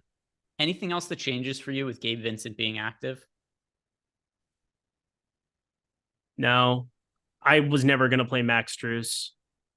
Caleb Martin, I'll still get to single-digit % of. I'm under the field on Tyler Hero. I'm over the field on Bam Adebayo. I'm changing nothing. There we go. I'm just not going to play Kyle Lowry now, which, thank God. That's a blessing, really. John Morant officially ruled out. I know there was somebody earlier in the day, I can't remember who it was, who was concerned that Morant was doubtful, not officially ruled out. They thought he was going to play because, I mean, in truth, we have seen that happen with the Grizzlies before. They've had guys doubtful that ended up playing, but no, Morant is officially out today. So peace of mind there that we don't have to deal with any of the John Morant nonsense. He is going to be out. Any final takes for you on this slate? And if not, we can move over to some betting content. Did you see the Heat starting lineup? We have the Heat starters. I just saw Gabe Vincent is starting. You should see who else is starting. All right. The Heat starters are Vincent Hero, Oladipo, Love, and Bam Adebayo. Oh my God. Really? Victor Oladipo. Yeah. On cue, Ryan just dropped it He in texted chat us. or texted us. All right. in So our Oladipo. group chat. Yep. I don't know what I have not thought about Oladipo all day. I have no clue what his price I haven't is. thought about Oladipo since he was at Indiana, to be honest. That's a lie. We talked about him a lot during the playoffs last I year. know. He played like mid 30s minutes too in a lot of those games. It was annoying. Yeah, so Oladipo Annoying. Oladipo hasn't even been in the rotation for like a week and a half. It sucks. I don't think it sucks. I've got somebody who I'm going to want to play now that I had no interest in before. Like, I just think this is a good value piece that I hope is going to go under owned by the field. Yep. I'm going to play an absolute metric ton of him. DraftKings, FanDuel. All right. So DK. He chose Holy. 3,800 on DK. What is Oladipo's price on FanDuel? Oladipo on FanDuel is... Shit, I closed my browser. Idiot. What is the price of him on FanDuel? All right, got to pull this back up. All right, so Oladipo... Shout out to the people who still want to throw poor names in when we get news like Oladipo starting. Shout out. You guys are the real ones. Priorities. Eric Longquist. I Eric agree with Langquist. I kind of like that one. That was nice. Oladipo at 4,400 on FanDuel. Play a lot of Victor Oladipo. Yep, I have. I just updated for it. I have 90% of him, so that'll be fun. Love going from 0 to 90 of a player that I don't believe in. That's great. It's not even that I don't believe in. I mean, not that I. So I don't believe in him. Not that I don't believe him either. Just we got a late piece. What of news did you about just say? Hmm? I don't believe it, but I believe him. I love basketball. No. I said it's not that basketball. I believe or don't believe in him. It's just I didn't consider him until now. He's 3,800, and we should play a lot of him. And he's 4,400 on DraftKings. 4,400 on FanDuel. Yeah, play him on both sites. Yep. Shit. Well, we're having fun. Here we go again. All right. So what is this going to change? Because I'm about to update lineups. Oladipo is going to be in like everything for me now. Yeah. How popular do you think he's going to end up being? Not very. Depends. That first game was so unappealing that I got to think enough people are going to be swapping, swamming. Samsonite, I was way off. All right, so I got to a ton of Oladipo. I'm just curious looking at my lineups. Who did this impact? Right? Who did I have before that I have less of now? I have 0 Dennis Smith Jr. now. Which, again, I would want to get to him if there was no Kelly Oubre. But now I'm kind of like forced to make a little bit of a stand about Kelly Oubre and then just kind of live with the result. I'm going to play a ton of Kelly Oubre. I think playing him and playing Dennis Smith Jr. and things like that just feels a little bit unnecessary for me now. I don't think that's really the right way to do it. I think I'm going to firmly just say Kelly Oubre is playing basketball tonight. Play a lot of Nick Richards, play a lot of Tyus Jones, play a lot of Karis LeVert, play a lot of Victor Oladipo, and just kind of hope I don't have to do any swapping after the fact there. And Isaiah Joe came down pretty hard for me too. He was one of my highest owned players. He's kind of like around 20% now. So that's a pretty marked change. Yeah, so for some reason, it took Nick Richards out of a lot of my lineup. So I want to change that because I don't want to have none of Nick Richards. Yeah, I'm going to keep 100%. Well, it's hard when you have the lock button clicked and it's not getting unclicked. So I did get to, there was guys, so this definitely brings down Karis LeVert a little bit for me. I was playing some Chetty, brings him down.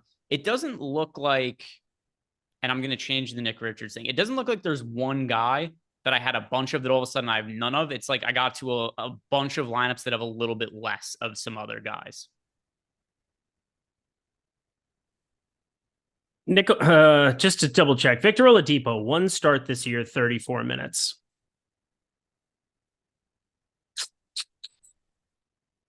I am going to be playing him. Gordon Hayward out. Kelly Oubre out. Oh my God. Here we go. Never mind. We can't update it. I was just about to upload new lineups. Now we have to do the... Knew there was a reason we had 2.2K people. Hey, thanks for hanging out with us. Let's fix some shit. Yeah. And we'll talk about some of the betting stuff eventually, hopefully.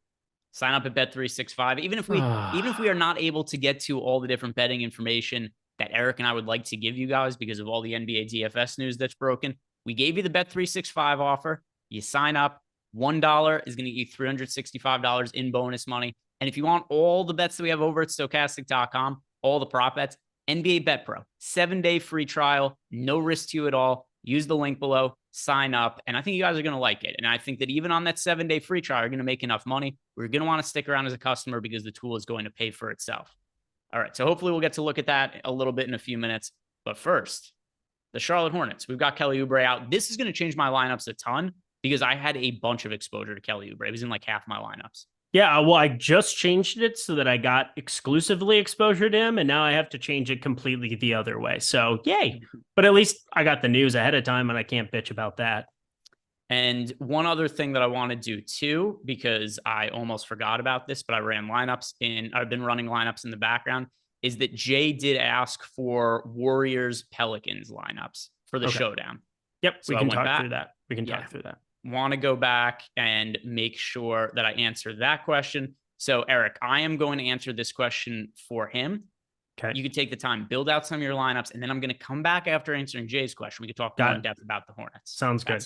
That's the game plan right here. So for Jay, here are the players I got to the most for that for the Pelicans and Warriors showdown contest tonight. I think Steph Curry is the best captain play by a mile in that game. Yep. He's the one I got the most exposure to. Brandon Ingram came in second, but not anywhere close to Steph Curry. So you want to be playing Steph Curry. As for the utility plays, Kevon Looney, I think, is a really good salary saving option for showdown. We've got Looney is at, where's the price point on Looney here? Because he showed up in a lot of lineups. Yeah, $6,200 in that mid range. I think he's good. And I think that also probably a game where they're going to want to use more of Looney at center going up against Valanciunas than what they've done in some other spots. So I like Looney as a mid range type play. I also like getting to Valanciunas there, Klay Thompson. If we are going really cheap, Anthony Lamb is the guy I got the most of. I have him for 11 fantasy points, but at $2,200 for a single game slate, way different looking outlook for Anthony Lamb in this type of contest than he would on the main slate. So I think Anthony Lamb is another serviceable punt play for this that I wouldn't play for regular DFS. So Jay, I hope that helps you out with your lineups. And also, just making sure that you know that I didn't forget about you there. Super chat from my filler arc, by the way. And he says this is a rough one. PJ Washington or Jonas Valanciunas? It's PJ Washington. It's Peach. Oh, my Lord. Yeah. I have PJ Washington for over 38 fantasy points, and I think there's more security there. He has power forward eligibility. He doesn't run into like the center spot where I have Nick Richards 100% still. It's PJ Washington. Washington looks better on FanDuel than he does on DraftKings. It doesn't mean I dislike him on DraftKings, though. Yeah. You know, he's $7,800. I'm straight up not having a good time.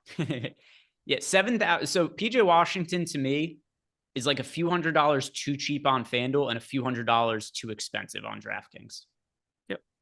But again, power forward eligibility, and who's going to score the basketball for Charlotte tonight? You?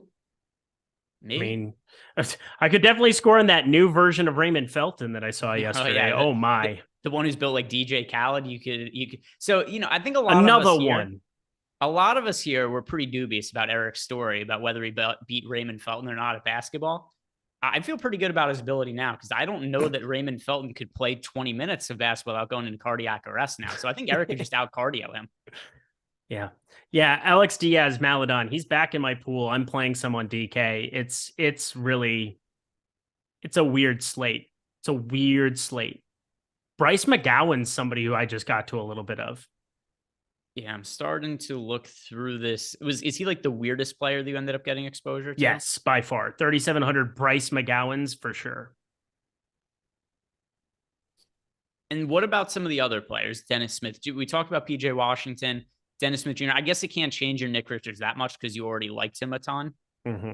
You can't get what are you going to play him in 2 lineup spots? You already said you're playing him in all your lineups. I'll get to more of Nick Richards now with Kelly Oubre out. And I'm going to be really unhappy about this because I was feeling really, really good about coming underweight to the field on Nick Richards. I'm probably not going to be able to do that anymore. There's so much usage to go around. I have a ton of PJ Washington. We have him projected now. So I had him at 38. We have him for 38.05 fantasy points here at Stochastic. Dennis Smith Jr., I have just tons of. I have 100% Nick Richards still. I have 15% Svi Mikhailuk.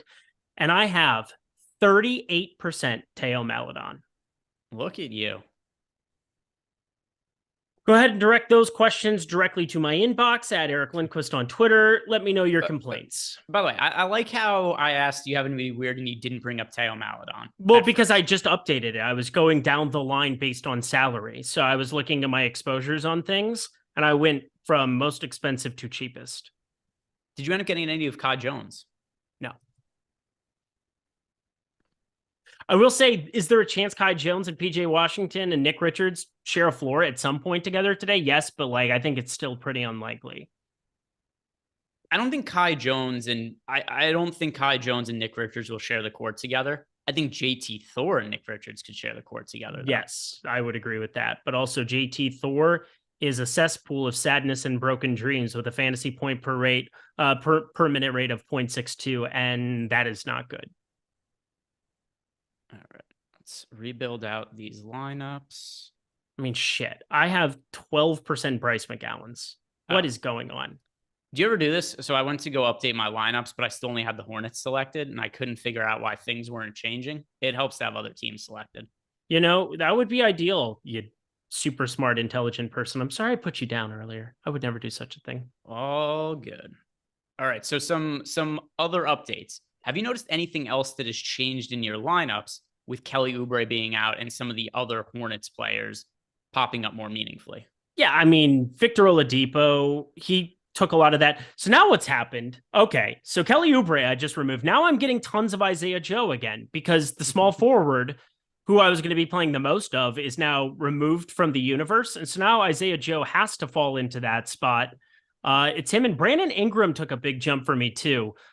Because of that small forward position. 8,800 there for him. I have more Steph Curry. I have more of the upside, which makes sense because we just got some value.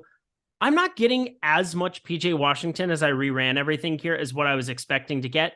It's expensive.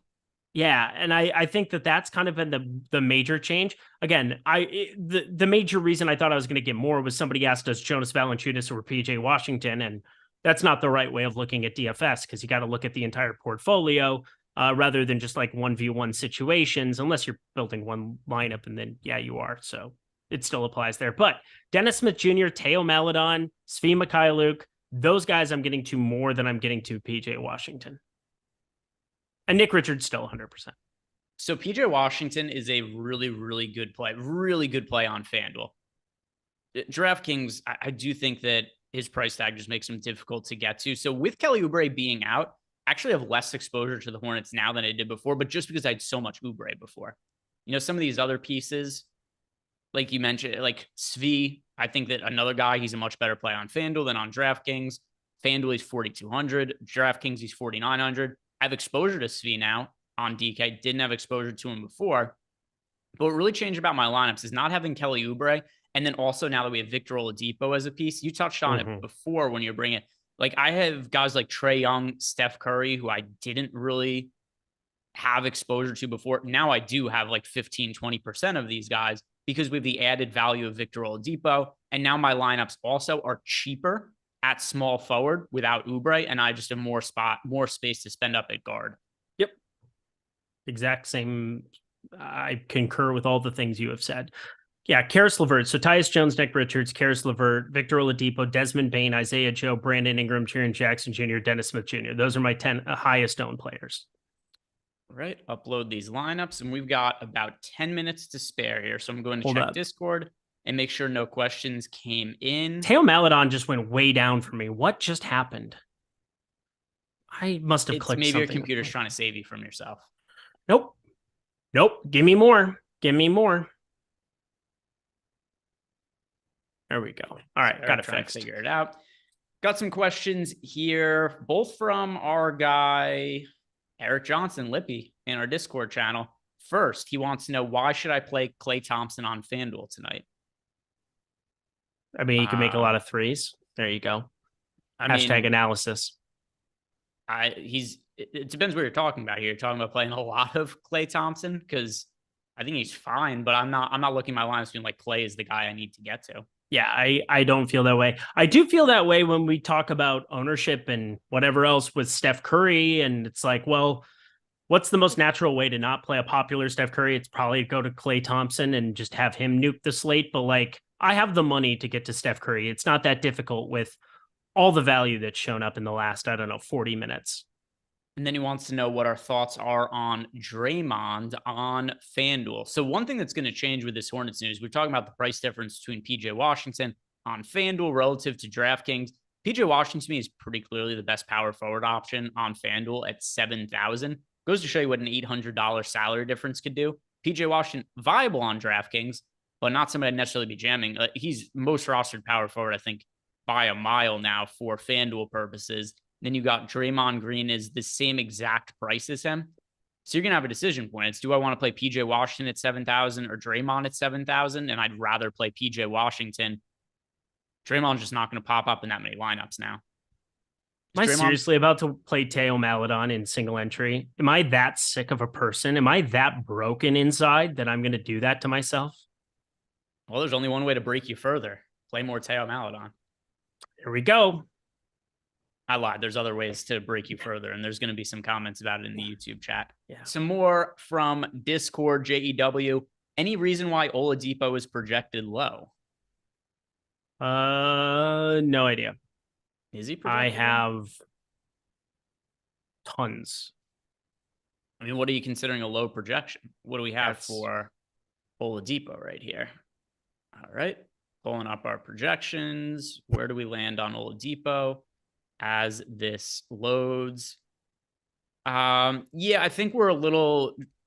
I feel that Oladipo is more likely to play over 22 minutes than under.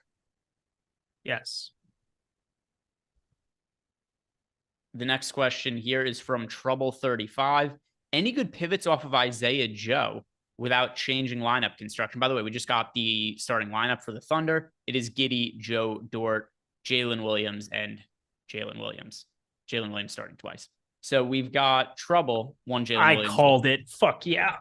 McGowan's starting. Here we go. Let's party. So with McGowan, has he made starts this year? Let's see. I was always going to play a ton of this dude. I wanted to play more, and now this is like the official let's go. He has one start, 22 minutes, but like those that did not come with Gordon Hayward, Kelly Oubre, LaMelo Ball, and Terry Rozier out. So like we're going to play Bryce McGowan's.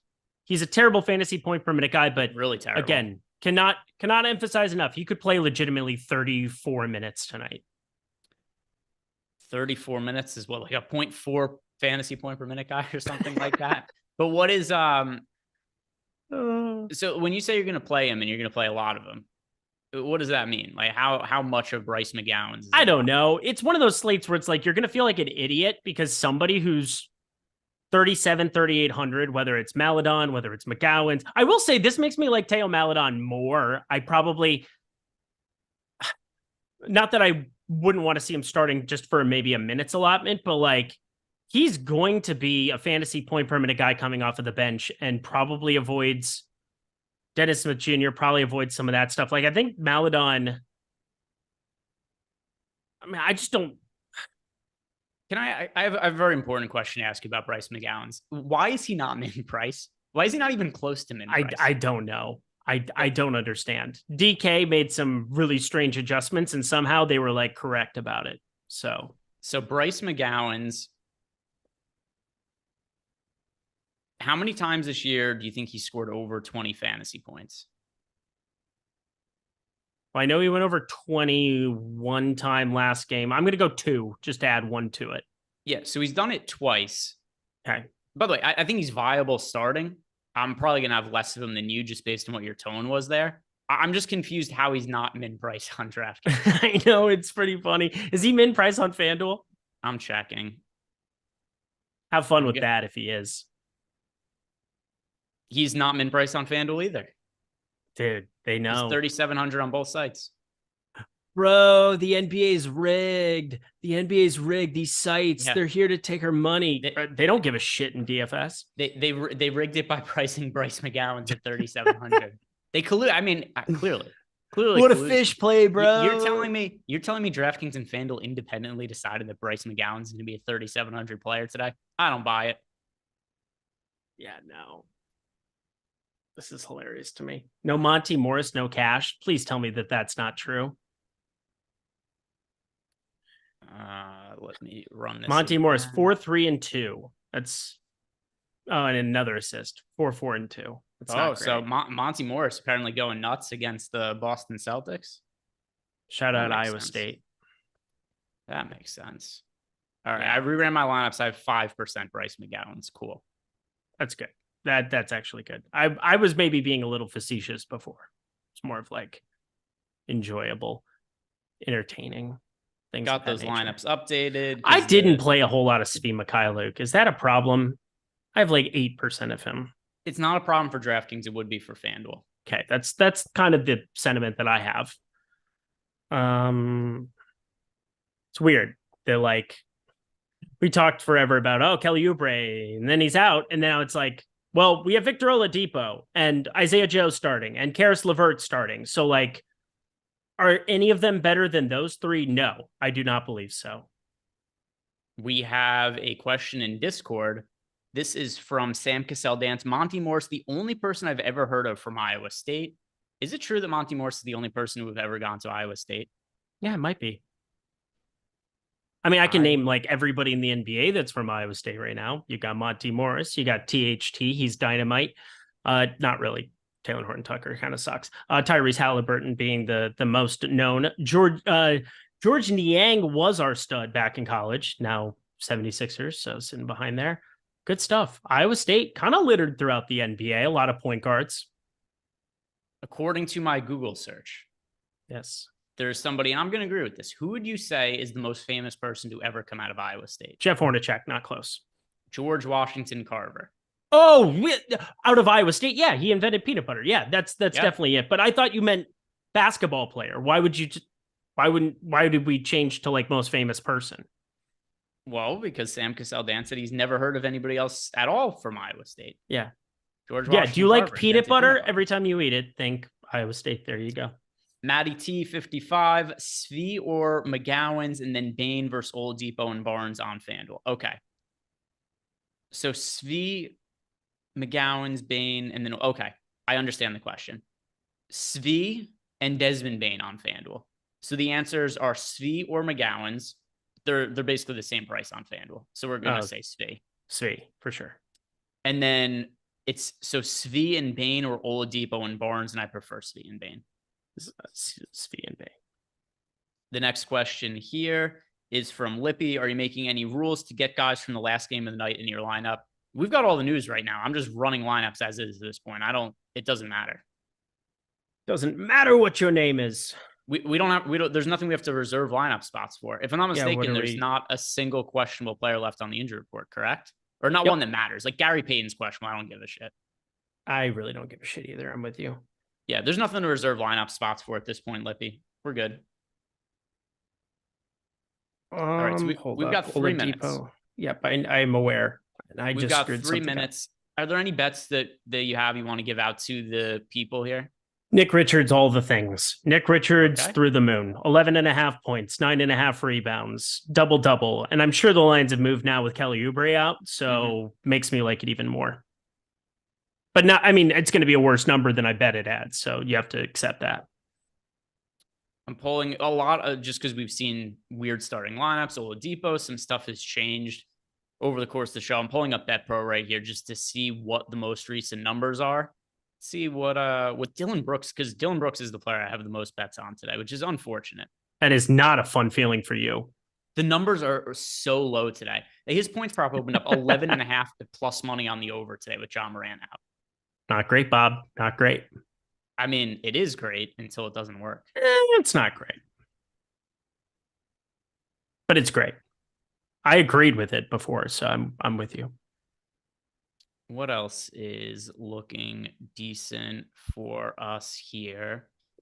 This is okay. So this is an interesting prop that was not up earlier in the day.